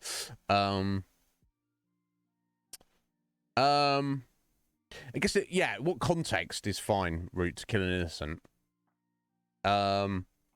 If it was to save a friend, maybe. Or like I said, if it is not, if it was more kind of letting them die than just, "Hey, I'm gonna kill you, buddy."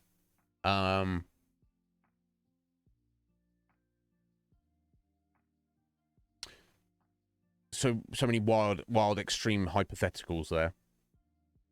I don't know. But anyway, question 12. Which of the following nicknames would suit your Star Wars character? It says me in Star Wars. Which of these?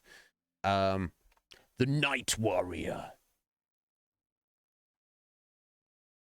A little bit edgelordy there. The Old Man. The Punisher. The Galactic Star. The Angel. The Lord of Darkness. Well, I know is a certain young man by the name of Michael who would be appropriate. I don't really like any of these names. I want a nickname. Hey, Night Warrior. How you doing? Yeah, I'm doing very well. I'm heading out tonight to do some warrioring. Oh, right. I thought so. Because that's, that's what you usually do.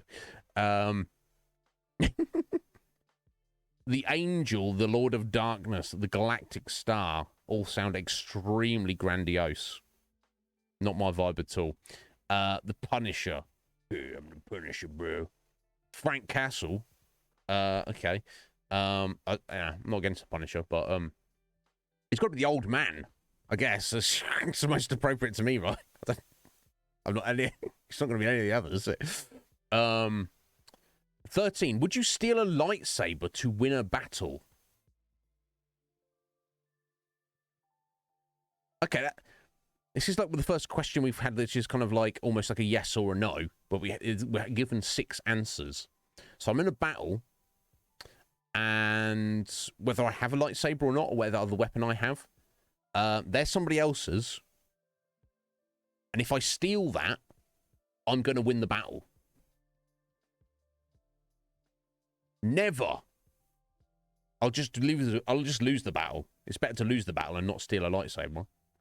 It depends on what. I don't know. I guess technically that's correct. Yeah,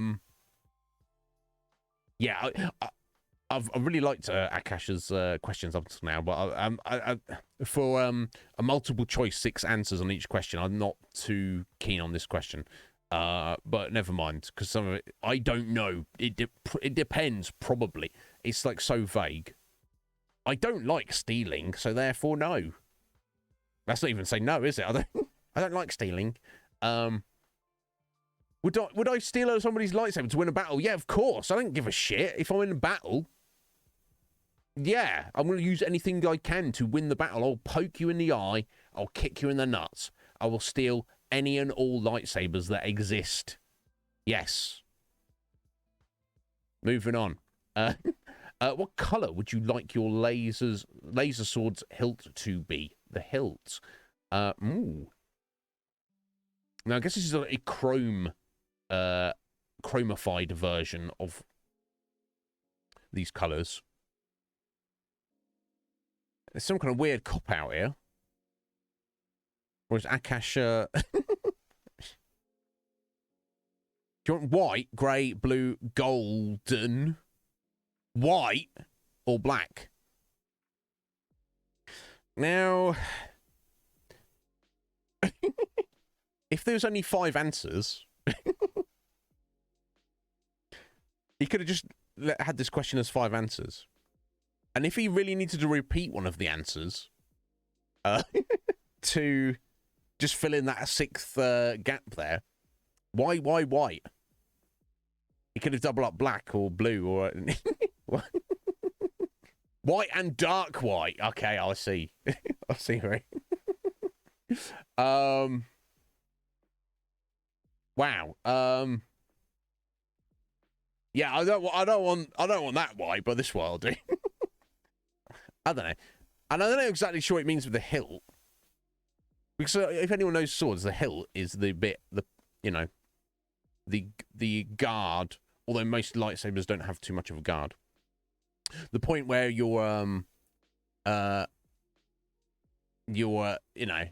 the blade meets the handle, the holding part.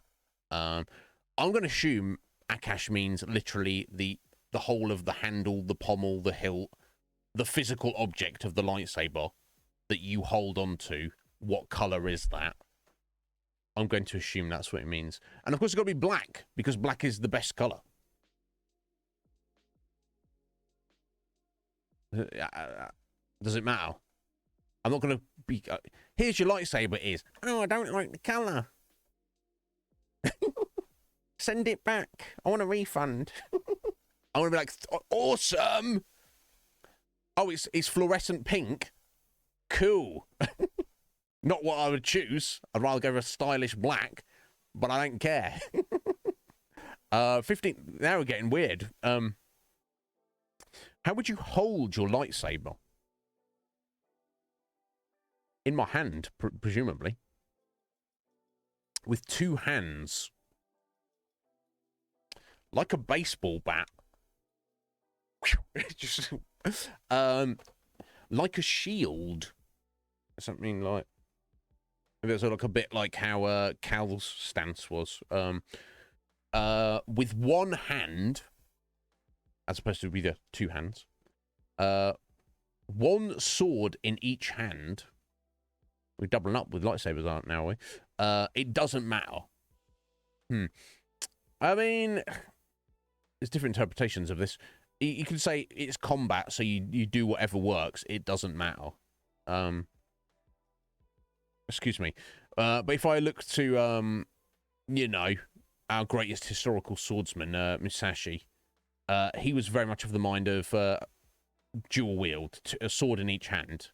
And he backs it up with his philosophy and fighting record. So, yeah, I mean, it makes sense to me. Not to mention, I mean, dual wielding swords is difficult because they're heavy. Lightsabers are not heavy. They're like the opposite of heavy, right? The laser bit doesn't weigh anything. And the handles, the emitters look pretty light to me. You could easily, some of the aliens in, some of the races, the species in Star Wars, they have like 4 arms, 8 arms, don't they? Get one in each arm. Get one on your tail. Get one in your, Zorro it up. Get one in your gob. So yeah, that's what makes sense to me. So I'm going to say 1 in each hand.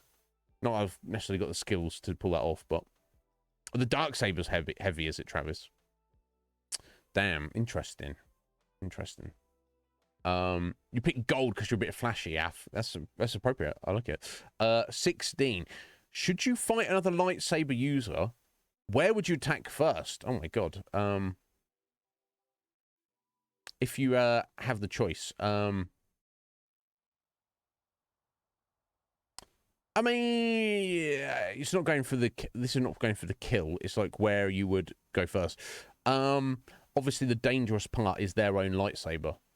So if you can attack their hand or their arm that is holding the lightsaber, that would be the best bet. So I'm going to overthink this one too much. I'm going to go arms. Makes sense to me. 17. What should be the punishment for a soldier who soiled your plants? Soiled? I think that might be meant to be sold. Or a soldier who soiled your plants to your nemesis by mistake. Yeah. If it was just soiled your plants by mistake, then it could maybe you accidentally destroyed them. I assume that's meant to be sold, right?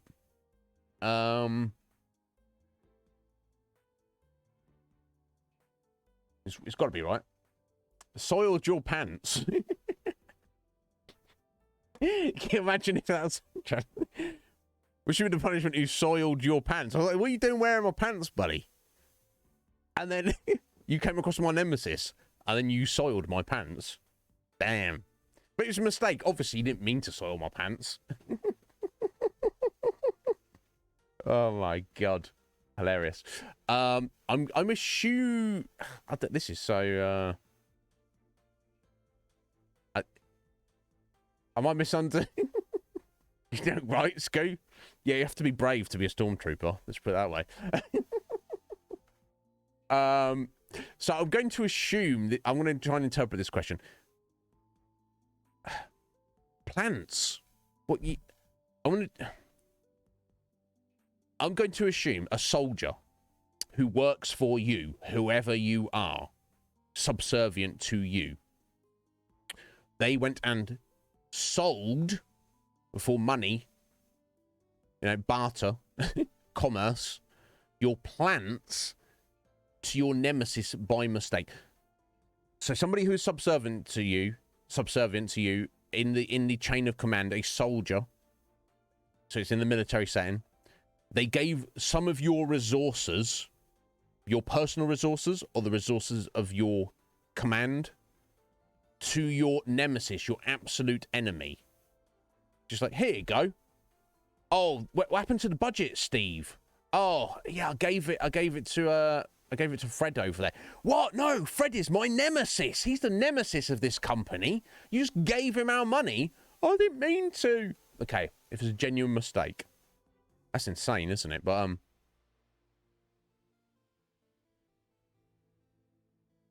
jail time. Mandatory courses, presumably to sort them out, to improve them. Laying them off, you're fired, I assume. Turn into labor. So make them a slave, basically. You're not a soldier anymore, son. Get in the salt mine. Just forgive them. Just be like, you're forgiven. Oh, no, Steve, I can't believe you did that. Well, you didn't mean to do it, so it's fine. The death penalty. Seems extreme. Now, I guess it's trying to interpret it as resources to not just lost, but not just given to the enemy, but given to your ultimate enemy. So they've suddenly got a massive advantage over you. But it was a genuine mistake. Terrible. I don't think just killing them or sticking them in jail is a waste. Turning them to a slave is not appropriate. Now, if the question was they did it on purpose, then this is a different matter. But and you know, it's a waste to just fire them as well. So I'm inclined to forgiveness, but I think if you put them on, you know, get them to do something that's not only going to improve themselves, but is a tangible punishment and can also set an example, like something must be done. I guess I'll put them on extra duties or training courses or something. There's no point in wasting a soldier. And you know, if you make a mistake like that, they're never going to make that mistake again. So that's my interpretation of these answers. Mandatory courses. 18, we're almost there. A hero is the one who, blank, fights the ultimate evil until death. Knows when to avoid acting heroically. No, that's the opposite of a hero. I really want to be a hero. Okay, cool. What should we do? We should probably act heroically. Okay, cool. Oh, look, there's an opportunity to act heroically here. Oh, no, I don't think I'll go for it. No, a true hero is someone who acts heroically at all times. And you don't need to take the side of light, necessarily. Becomes unbeatable. Definitely helps. But you don't need to be unbeatable to be a hero, to be a true hero. In fact, you could even argue that the fact that you are capable of being beaten makes you more of a true hero because you're willing to step up regardless of your weakness. Yeah, has the most power over others. That's basically the same as this, to my interpretation. Again, not necessary. Fight the ultimate evil until death, or try and save people's lives. So it's got to be one of those, as far as I'm concerned.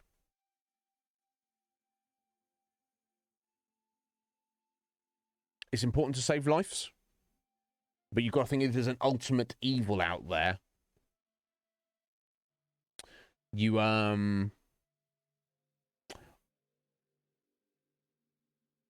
but then you're just kind of being a sacrifice, aren't you?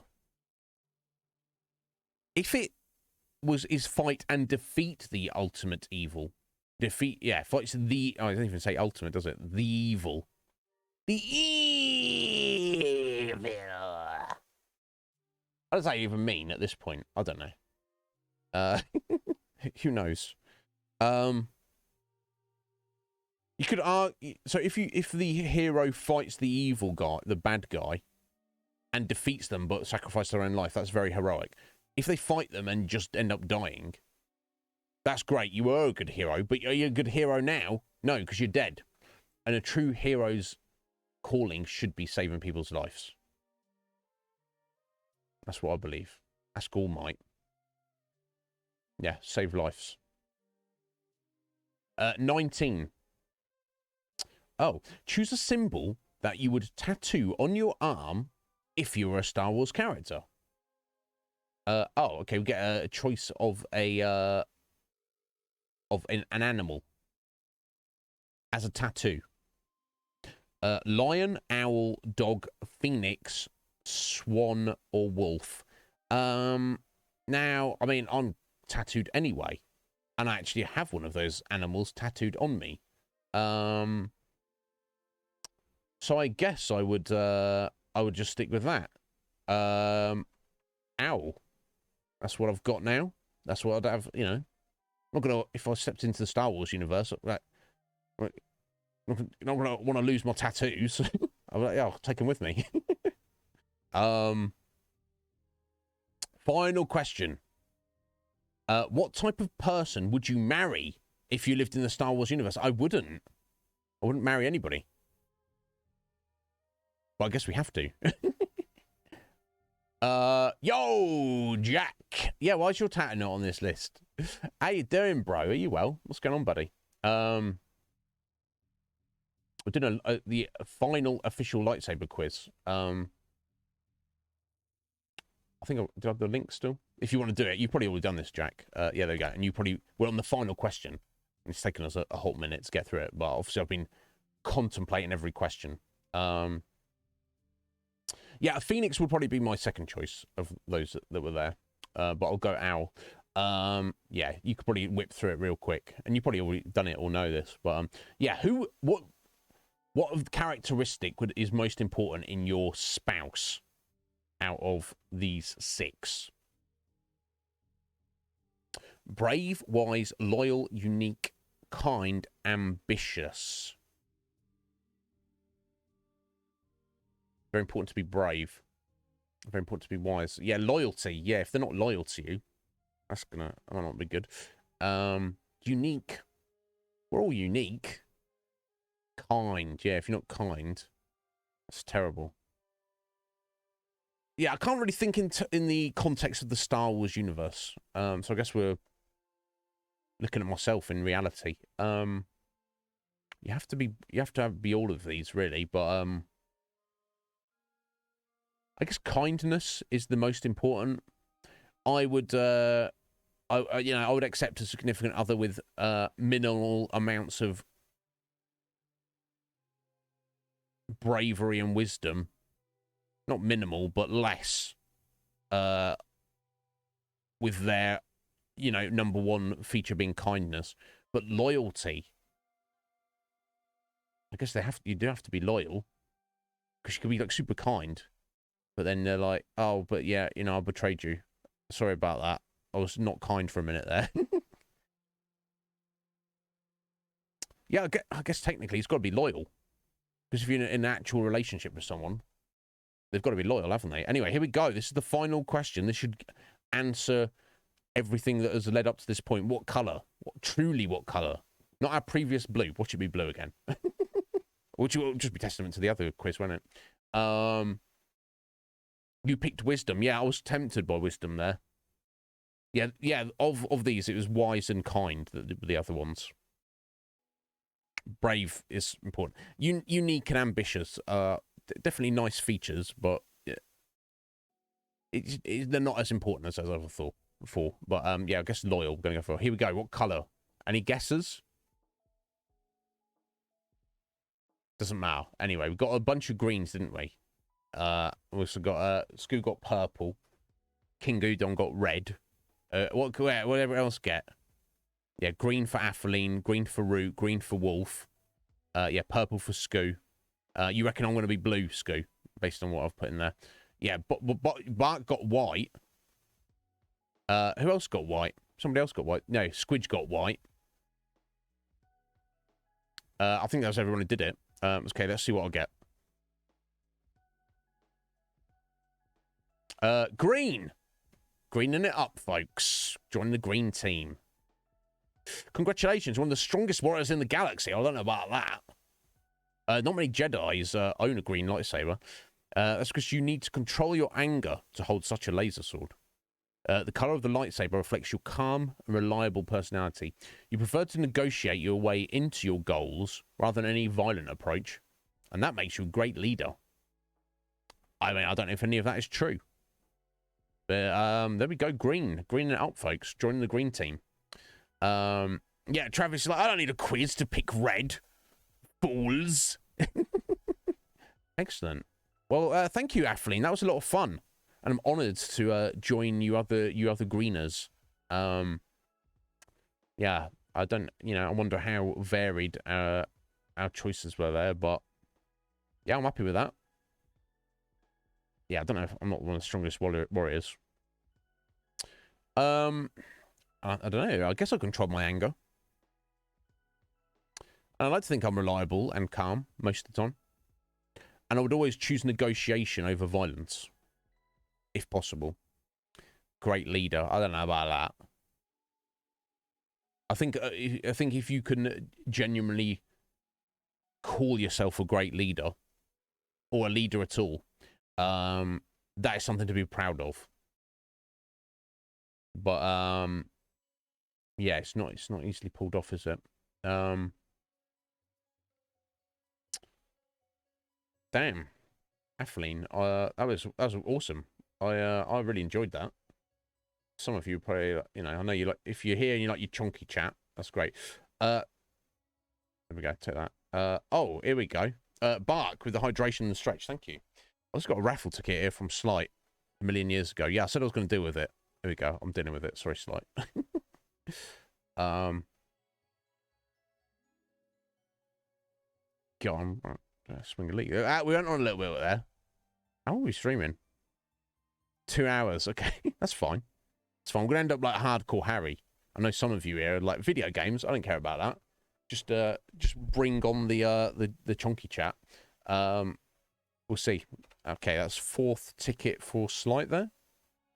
Of course, guys, don't forget about the raffle. Do get your tickets in. You still have like over a week and a half. Look forward to it. You can decide what we do on the channel. Not right now though, because we are starting a new game momentarily. As being this 8-hour chat. I mean, respect to Harry. I don't know if I can do 8 hours route, but I don't know. We can do maybe. Anyway. I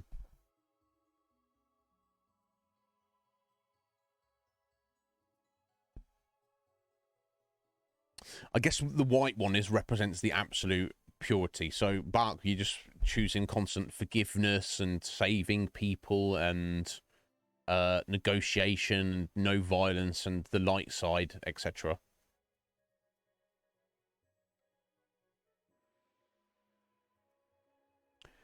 Root. I mean, I will just do just chatting as long as you want. It's just I run out of stuff to talk about. Yes, I did, Jack. It was freaking amazing. I loved it. Apparently the new one's coming out soon. In fact, yeah, if anyone follows me on Twitter, my latest tweet, I think I tweeted there's a Turtle Beach competition, and speaking about raffles, you're very unlikely to win. Like if 3,000 people enter.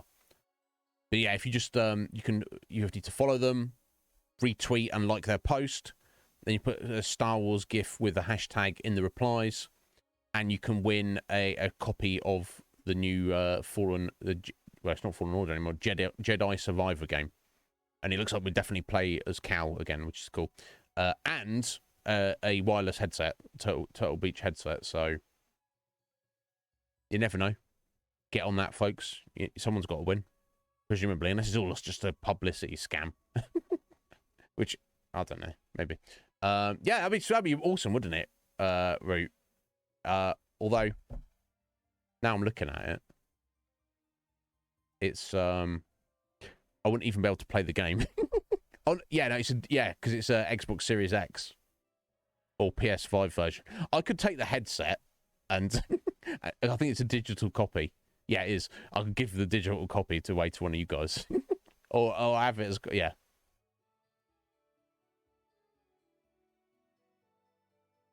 $5 years, yeah. In fact, looking at the... I can't quite tell you. This way, he might even have a beard. Shaksha bastard. There we go. Now, if I win, Jack, yeah, you can have it, buddy. Yeah, totally. It's the least I can do. Oh, there we go. I could get the PS5 version and trade it with Root. I'd probably have to do that, in fact, Jack. But we'll see. I mean, I'm 1 out of 3,000 people, and you guys should enter as well anyway if you're on Twitter. Yeah, just, you never know. Someone's got to win, haven't they? They have done that. Sorry, let me finish this hydration for Bark.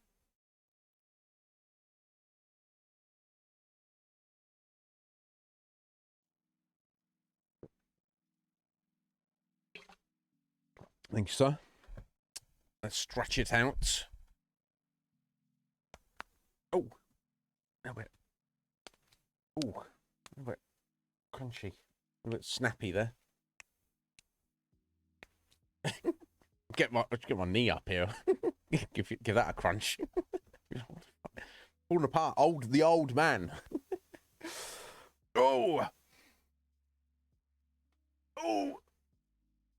Oh yeah, so I got my workout in today, which unusual, and yeah, I'm feeling it. Oh, God, I'm consistency. I'm feeling way stronger than I was 6 months ago. It's good. Oh, excellent. Thank you, Sir Bark. Well, the pizza went in the rain. Oh my God, Bark! What are they doing to you? I'm sure it'll happen at some point in the future route. Well, that's the thing, eventually, as the prices come down and such, I guess I'll eventually get either a new Xbox or a PS5. I guess it kind of makes more sense to stick with Xbox at this point in time, but who knows? I don't know. But It's not important either way. We've got plenty of time. Yeah. Right. Obi's Kenobi. Yeah. But yeah, that was fun. I enjoyed that. Thank you, Atheline. Green. I'm happy with the green. I'll take green. I don't know about all the cool stuff it said about me, but I'll take that. Yeah, I'll be stoked. I'll be stoked if I turn my black hilted lightsaber on and I had that lovely green blade. Look at me, I'm a bad man or something. I could pretend.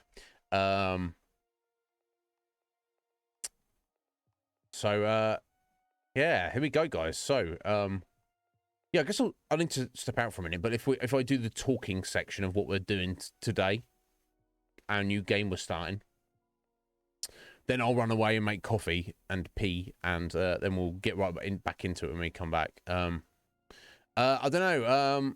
What's your previous question, Bark? Oh, sorry, I've just scrolled up. Behind me, just there. That is mostly Xbox 360 games, Bark. There are some various PS1 and PS2 games around, Xbox One games as well. But the vast majority that you can see there, that is Xbox 360 games. I do have plenty of books, but they're on the closer shelf here, so you can't see those. So yes. I'm glad you weren't paying attention, because if I'd answered your question, Bark, and you weren't paying attention, I'd be kind of pissed off when you asked me to answer your question again. So thank you for paying attention this time. Yeah, no, it is. It was from my achievement hunting days. I got a bit obsessive about trying to collect a lot of physical 360 games. I went a bit ham. So that's like a good fallback. And there's a lot of good games from that era. But there's also a lot of like weirdness, weird janky stuff as well. But it's a good thing to have a backup.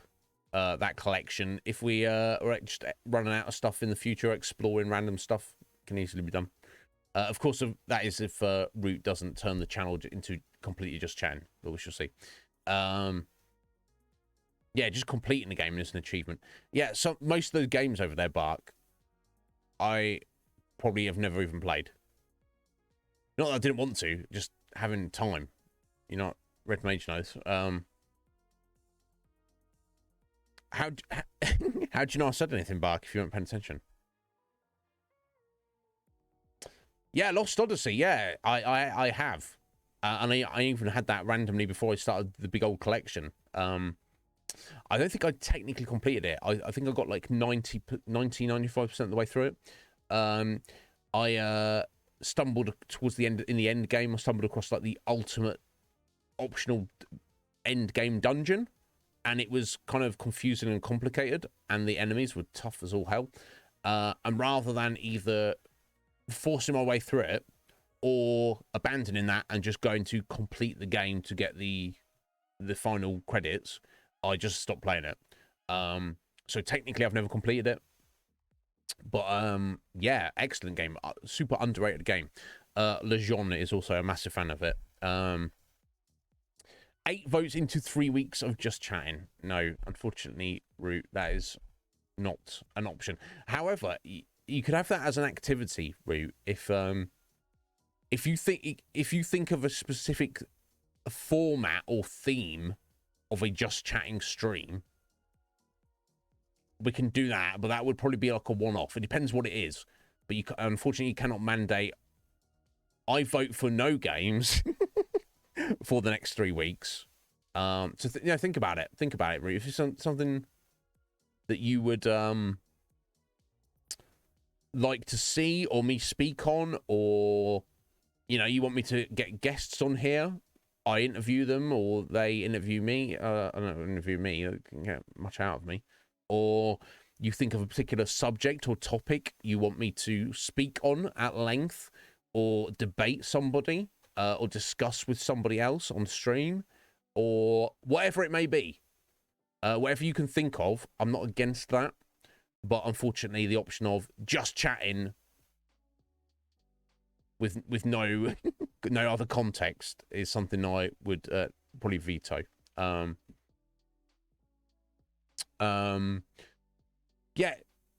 I mean, you can technically vote for, yeah. Look, I did post on things, but people mostly ignore them. Yeah, the activities channel. That's just a few ideas, and most of that is old. Some of it we've started. But yeah, you don't feel that you as a producer or any of the other producers, it doesn't have to be, you know, you can do whatever you want with Twitch streaming. It doesn't have to be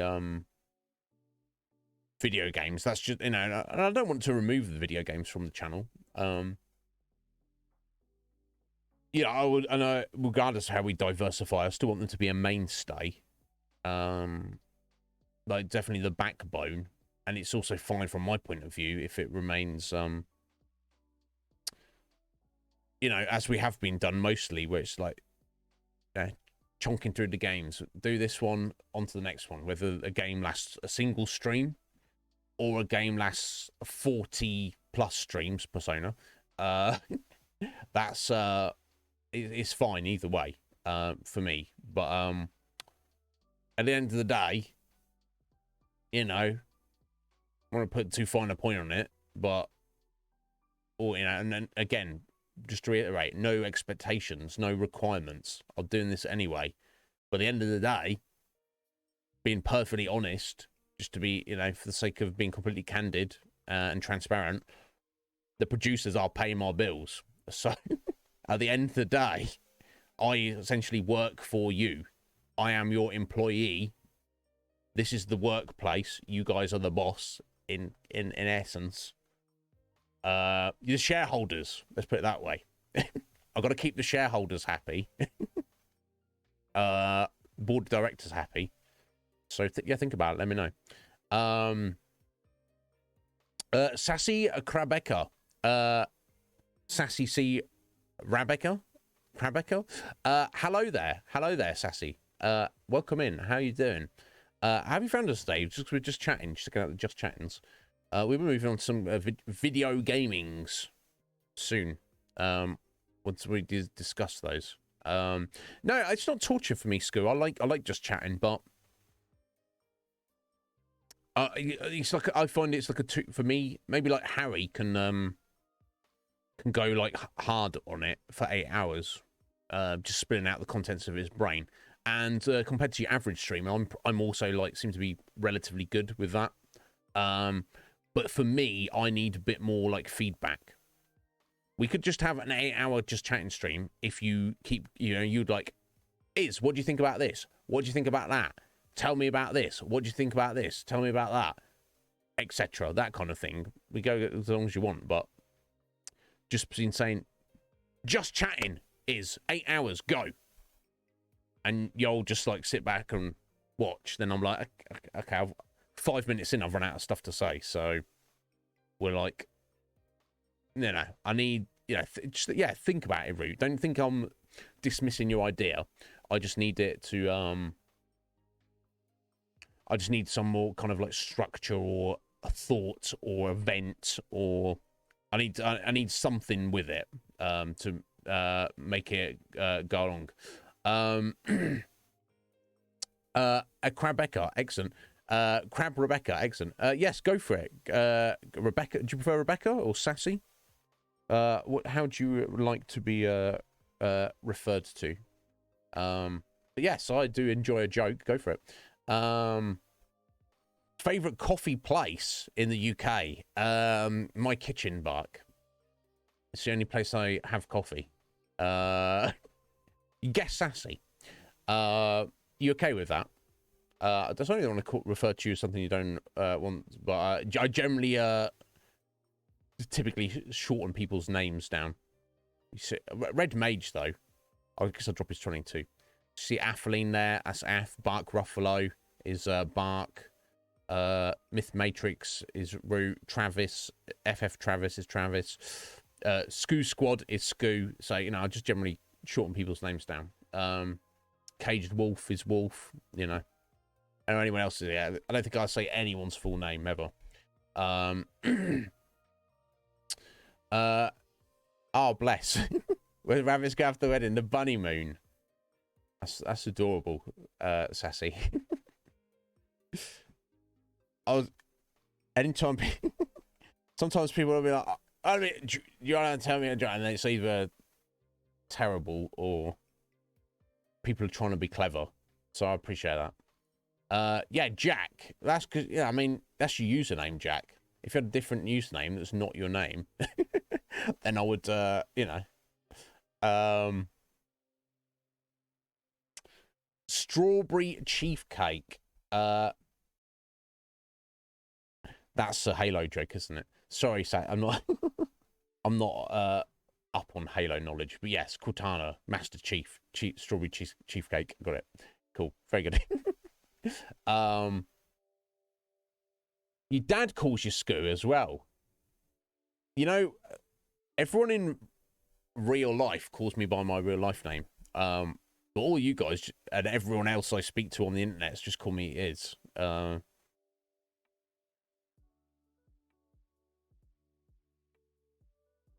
Yeah, look, that's... I can't, exactly, Bark. You understand. I can't be saying all that every time I talk to you. Can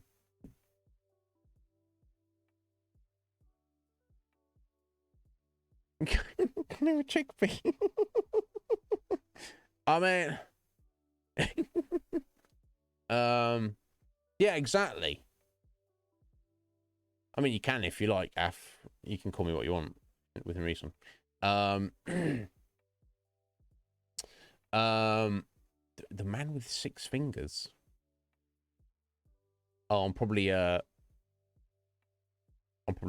failing on the reference, aren't I? But anyway, guys. So yes, our next game, as voted for by our producers, we are going to be starting.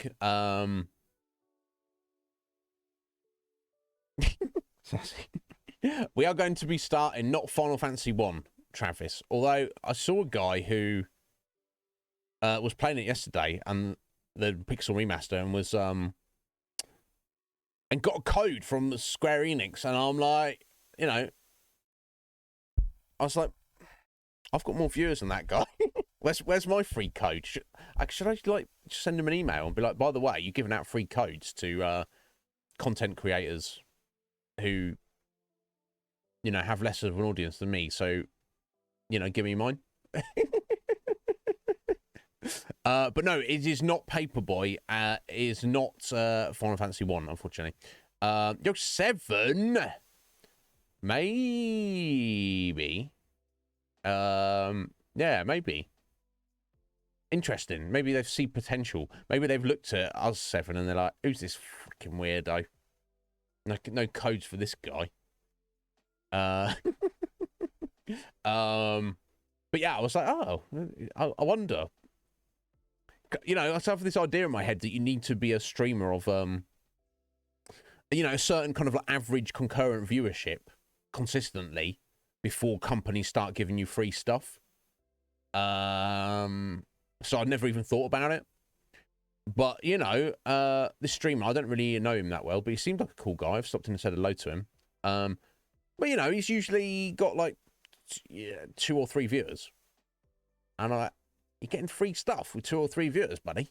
Free games that have just been released from Squeenix. I'm like, he's obviously asking the right questions, I guess. Whereas I'm just sat over here waiting for stuff to happen, and it's not happening. But how you doing, 7? Are you well?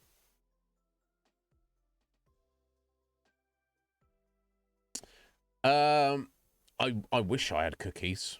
My God. Too much joy. Too much pleasure on stream. Sorry, yes, I got distracted there. Our very next game is going to be The Witcher 3, The Wild Hunt. Now, some of you probably know this game very well. Some of you may not know this game at all. Our friend C-Star, it's her favourite game, and you may have seen her playing it if you've been any of our raids over to her in the past few weeks. Yeah, are you a fan of it, Jack? Yo, Metapod, how you doing, buddy? Are you well today? I hope you are, sir. How's your Thursday? Having a good Thursday? We completed the Star Wars game yesterday. Bark, tell me how how can you say please slap me without saying please slap me? You got a lurk for that game, Af. You were staying away from spoilers, or you're not a fan of it. So no, this is what our producers have voted for. It's a chonker, if you don't know it. But well, we've done chonkers before. We'll do them again. Now, it could be that I decide after we do a couple of weeks of it, depending on how the playthrough's going, we could switch in a second game and mix it up. Obviously, as I said before, the last time we tried that was the Elden Ring Persona 5 situation. So it doesn't really help to switch in extra games. That's another chonker where you got one chonk on the go. But if there's other games that are more subtle and to the point, or brief, they will definitely be considered. So it could be another period for our producers of just sitting on your votes, racking your votes up, preemptively voting for stuff to be the next game. We'll play it by ear. We shall see. So, The Witcher 3, I've discussed this before, because some of you have known that this game is coming up. I did get to play it roughly at release, which is, what, 9, 10 years ago now? Does not seem like it. My brother got it. We were very hyped about it. So we were not, like, fans of the series, necessarily, or knew anything about the book series. If anyone wasn't aware, it is based on a fantasy book series. But I think we'd seen like the previews and bought into the hype. So my brother got it on release, and we were not disappointed. I remember have a distinct memory of, as I'm playing the game, I was like, oh my god, this is the best game I've ever played. Now, I don't feel that way now. C-Star would disagree. But, you know, I feel there's been much better games than The Witcher 3 since it's been released. And even, you know, there's much better games that were released long before The Witcher 3. But at the time when I was first playing it, I was like so enamored with the game that that should be testament to my feeling that I was like, oh my god, this is the best game I've ever played. So yeah, I'm excited. So I did play The Witcher 2 before. Randomly, never played The Witcher 1. In my achievement hunting endeavors. And while it's kind of an awkward game, it did nicely. It did, once you get into it and understand what it's doing, you get into it. It is a fantastic game in its own right, and is, of course, in terms of the story, the prequel. The you know, it linearly.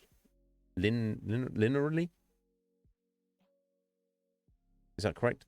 It follows directly on from the second game, does The Witcher 3. Now, the stories are not themselves related, but you have the same main character. I feel like a lot of people know the character, even if they don't know the game. Geralt of Rivia. Geralt the Riv.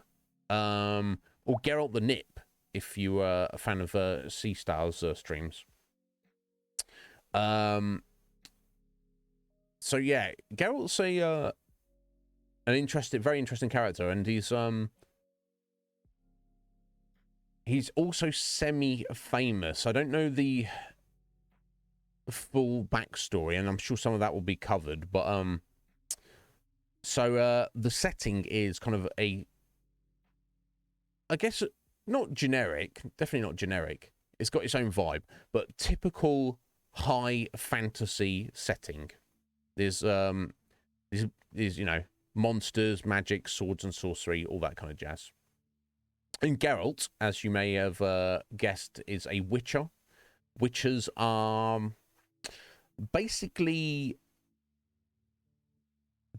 human, but they are their DNA has been somewhat tampered with in various ways. So they are semi mutants essentially. By trade, they are monster hunters, and essentially mercenaries. Is what it comes down to. Now, if any of you guys know the lore more than I do, you're more than welcome to. I know it enough, but I don't know. I certainly don't claim to be an expert on the lore of the world of The Witcher. But yeah, they have special powers called signs, which are like minor magic. Magic in this fantasy setting is 99.9% of people do not have magic. They do not have access to magic. Sometimes they've never even seen magic. They don't know about magic. You do get sorcerers, magic users, mages, that can use actual powerful magic. But that's a minority of individuals in the world. Witchers don't use. I guess I don't know, is it magic? I guess it is magic, but they call it signs that are essentially a form of magic, but they have relatively minor uses relative to more kind of high-powered, intensive kind of mage-like magic. You'll see what I mean as we get into it. They also employ uses of bombs and poisons and potions. And they're kind of like, they're also very skilled warriors, which is, I guess, the foundation of their profession. Excellent swordsmen.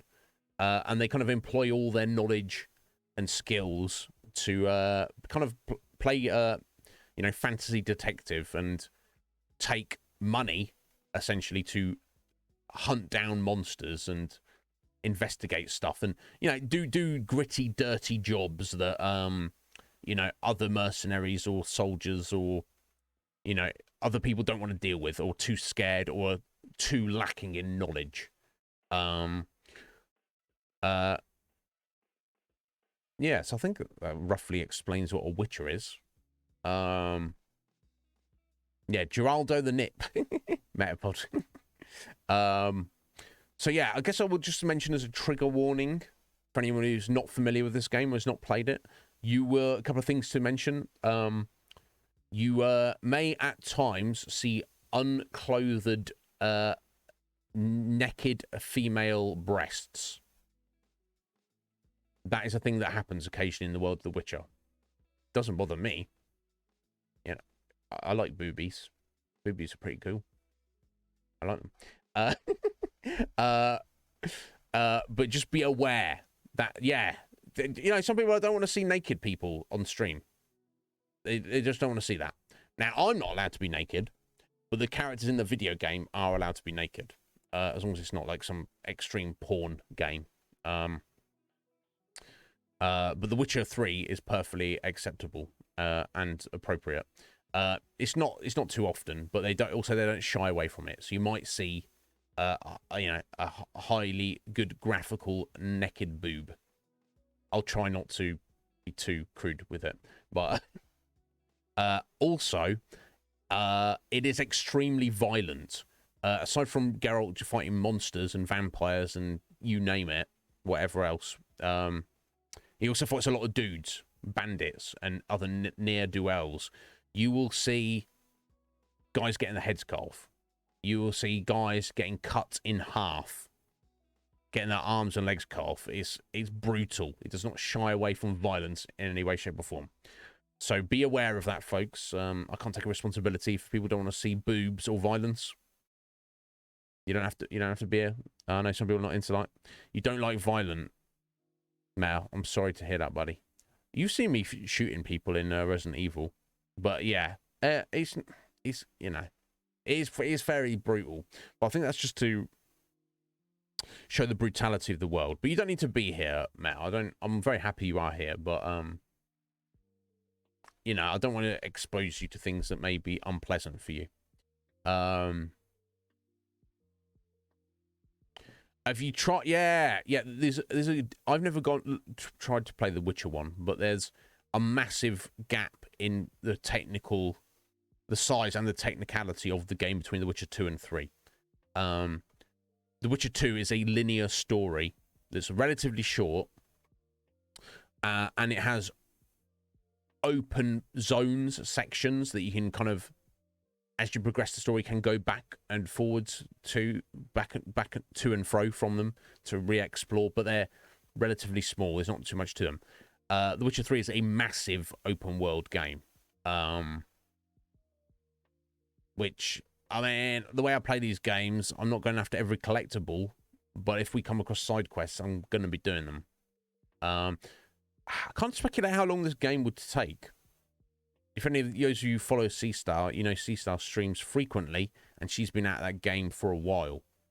But she's done a lot in it, right, Scoo? I'm sure she has. Don't know how much more she's got, but even saying that, I will be surprised if it takes us as long as Elden Ring, let alone Persona 5. I don't think it'll take as many streams as either of those games. You're not a fan of open world meta? It sounds awful. I promise you it's amazing. It's probably not your cup of tea, though, meta. I'm sorry. Oh.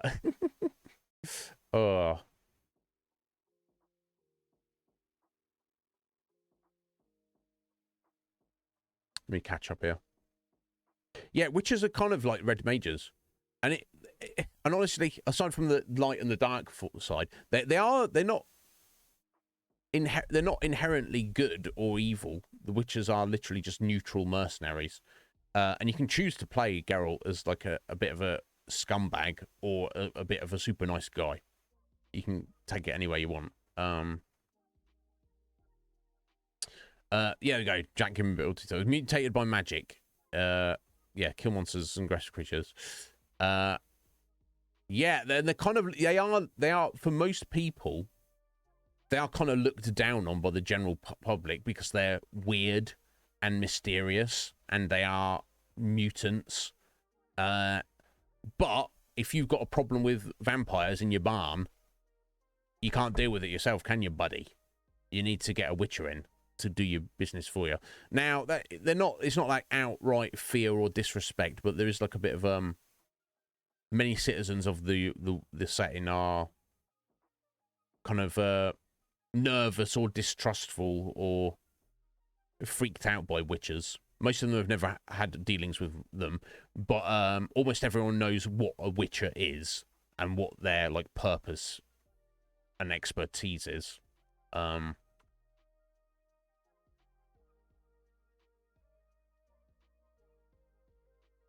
Yeah, Atheline's like, I can't watch this one. Oh, wait, boobs.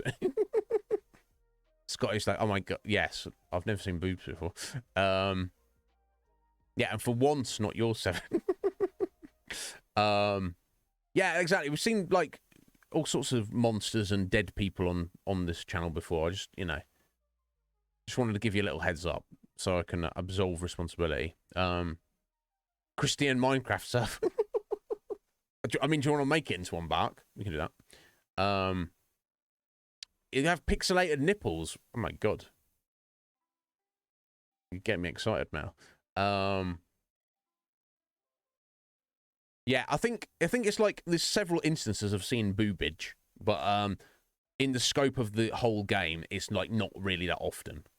The game is so very large that you see boobs like 12 times. It's like that's you're gonna have like 1,000 interactions with various NPCs.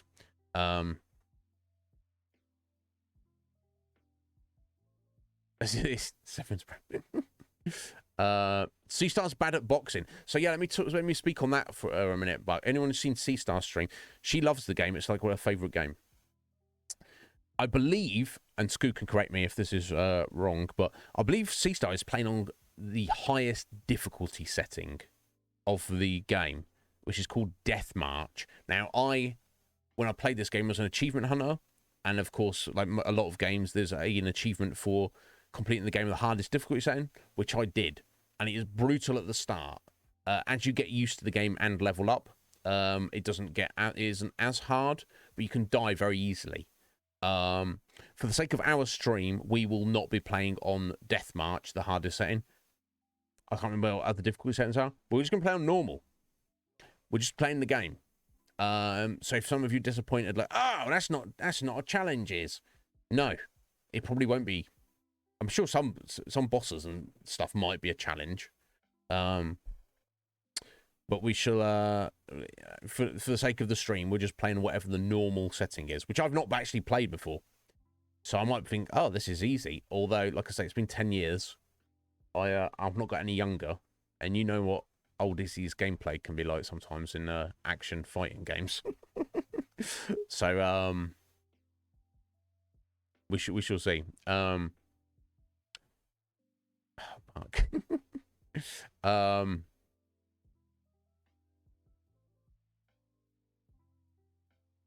A death count for this. I don't know if it's necessary, Scoo, especially if I'm playing on the normal setting. I'm sure I'll die a few times. I don't know. I don't feel it's necessary.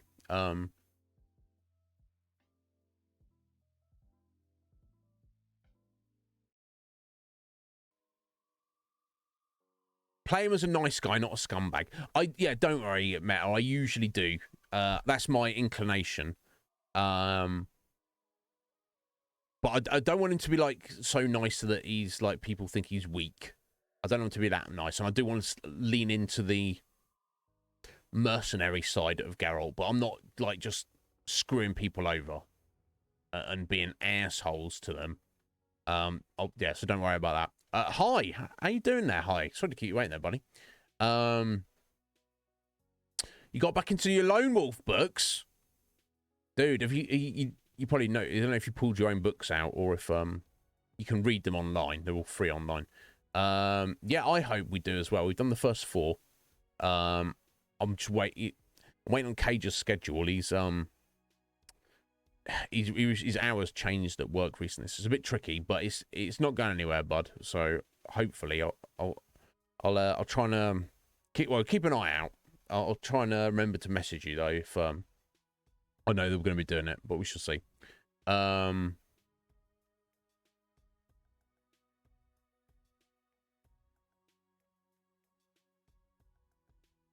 mean, 7's off to the shops. Is 7 basically saying if I ask for a picture of her boobs, she's going to send them to me? Is that what she's saying? I don't want to be that guy. You see what I'm saying? I don't want to. I like boobs, but I don't want to be. Please send me nudes. I don't want to be that guy. So anyway, moving on.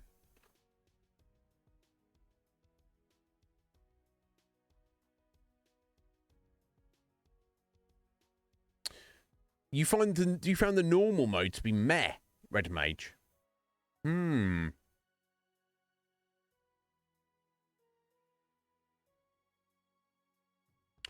Hi, let me, are we friends on Discord? Hi, let me find you the link. I mean, if you're happy just reading them online on a browser and clicking through the pages, and you don't need the physical book, I can send you the, what am I such an idiot? I'll just drop the link in chat, and you can click on it and bookmark it yourself for later. Here we go. I'm such an idiot. There you go, Project Aeon. Just click on that. That's the website for it. They have all the books on there, not every single one, but I think many years ago he basically gave up the copyright on them, just as like I don't know what the whole situation with the publishing was, but I guess he felt that maybe he'd made enough money that he was going to make out of them. I don't know. It's a weird thing. I don't know.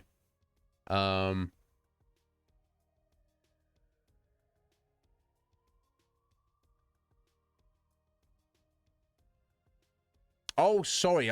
The first book on the archives. I thought, yeah. Sorry, you meant the backlog of. Yeah, sorry about that, dude. My bad. Yeah, and it is a nice thing, isn't it? It's like it's an incredibly cool thing to do.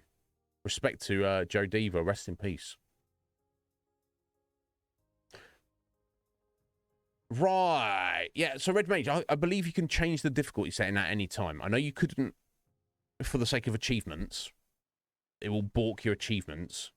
Like if you can't like play the game on easy, then switch it to deathmatch for the final boss and get the achievement. It's not like that.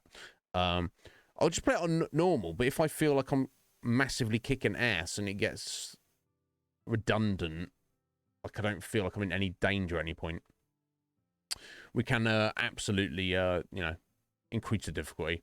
It's like I was playing Fallen Jedi past week.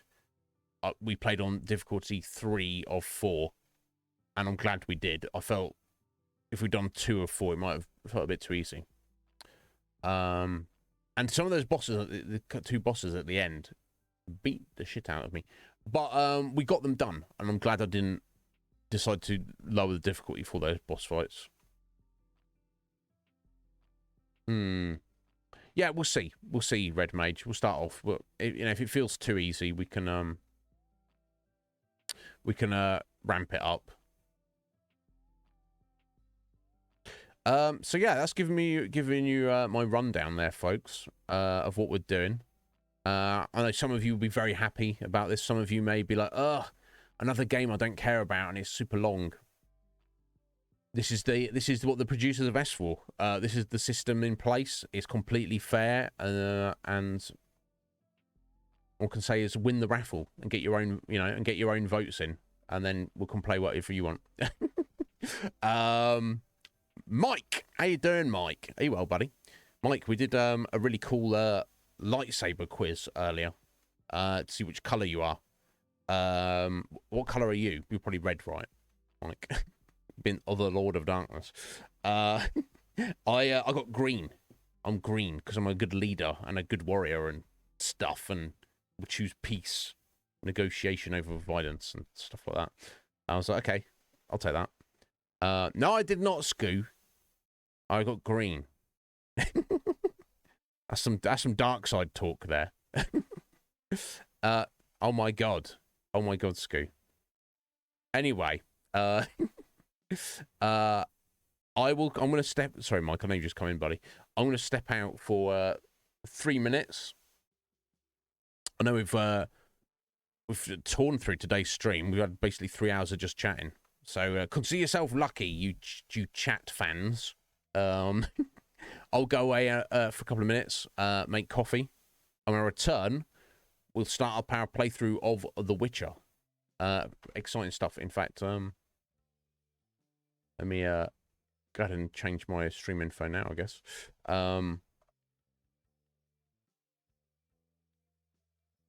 Yes, The Witcher 3, A Wild Hunt. Let me add that on our games list here.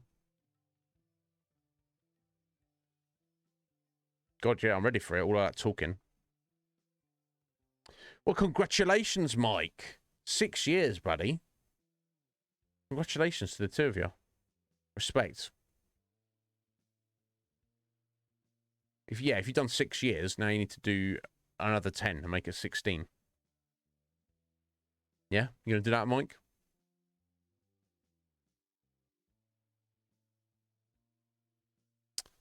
Here we go. Get that in there. Bang.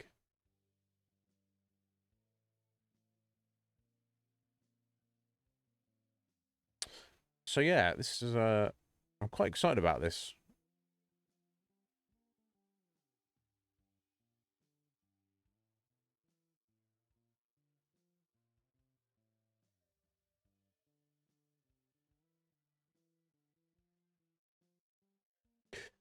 I probably want to change my tag slightly. So yes, it's not a first playthrough, so let me get rid of that tag. I guess I'll leave the other tags on, no spoilers, just in case anyone specifically cares about the overall story. Which I don't even fully remember it, so no backseating. I don't really want people coming in here being like, "Oi, Mr. Streamer Man, you should do this." So you should do this. You should go do it yourself. You should not be telling other people what to do. You should go do it yourself. Right. Right. Some people though.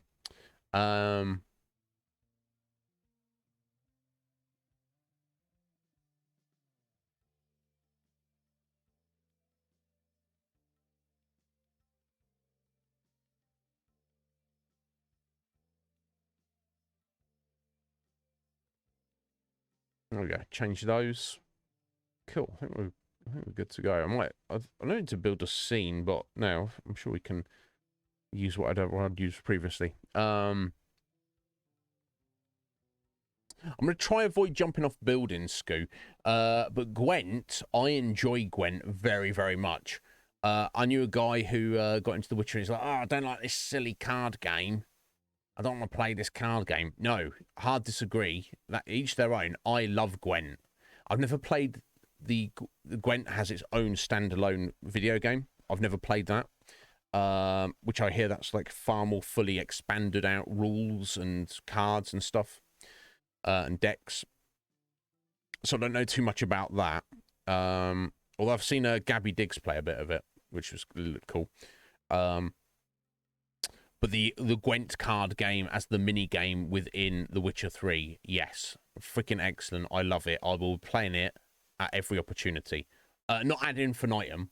We're not just going to sit there for an hour and play Gwent just for the hell of it. But I think you basically want to play and defeat every single NPC you come across that plays Gwent. Because I think each of them give you a new card or something. You make them play Gwent. Yeah. I tried to explain to them, Screw. I was like, oh, but it's really good. Wait till when you understand the rules, you can get into it. And, you know, you're missing out by not playing it. But you're just like, nah, I don't like it. Akuma! How you doing there, bro? Are you well? Yeah, it is. It's such a fun, simple but fun game.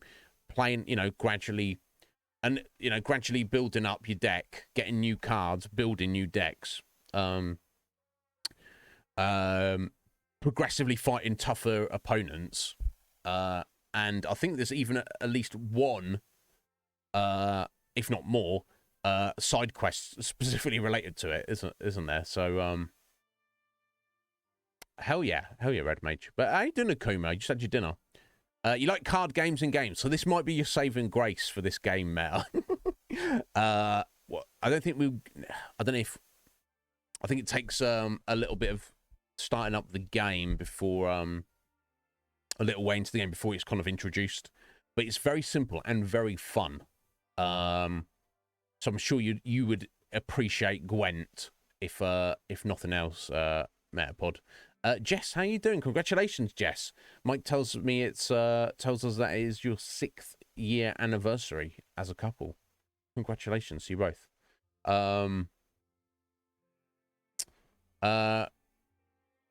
The Trials games, Trials,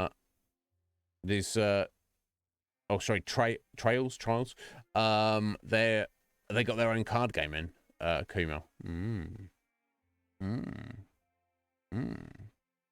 Sounds good. Anyway, I'm stepping out for 3 minutes, and we'll dive into it.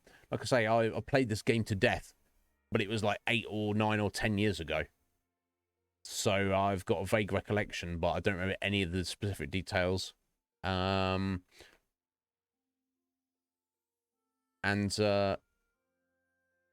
yeah, I'm fairly excited about it. I'll be back in a few.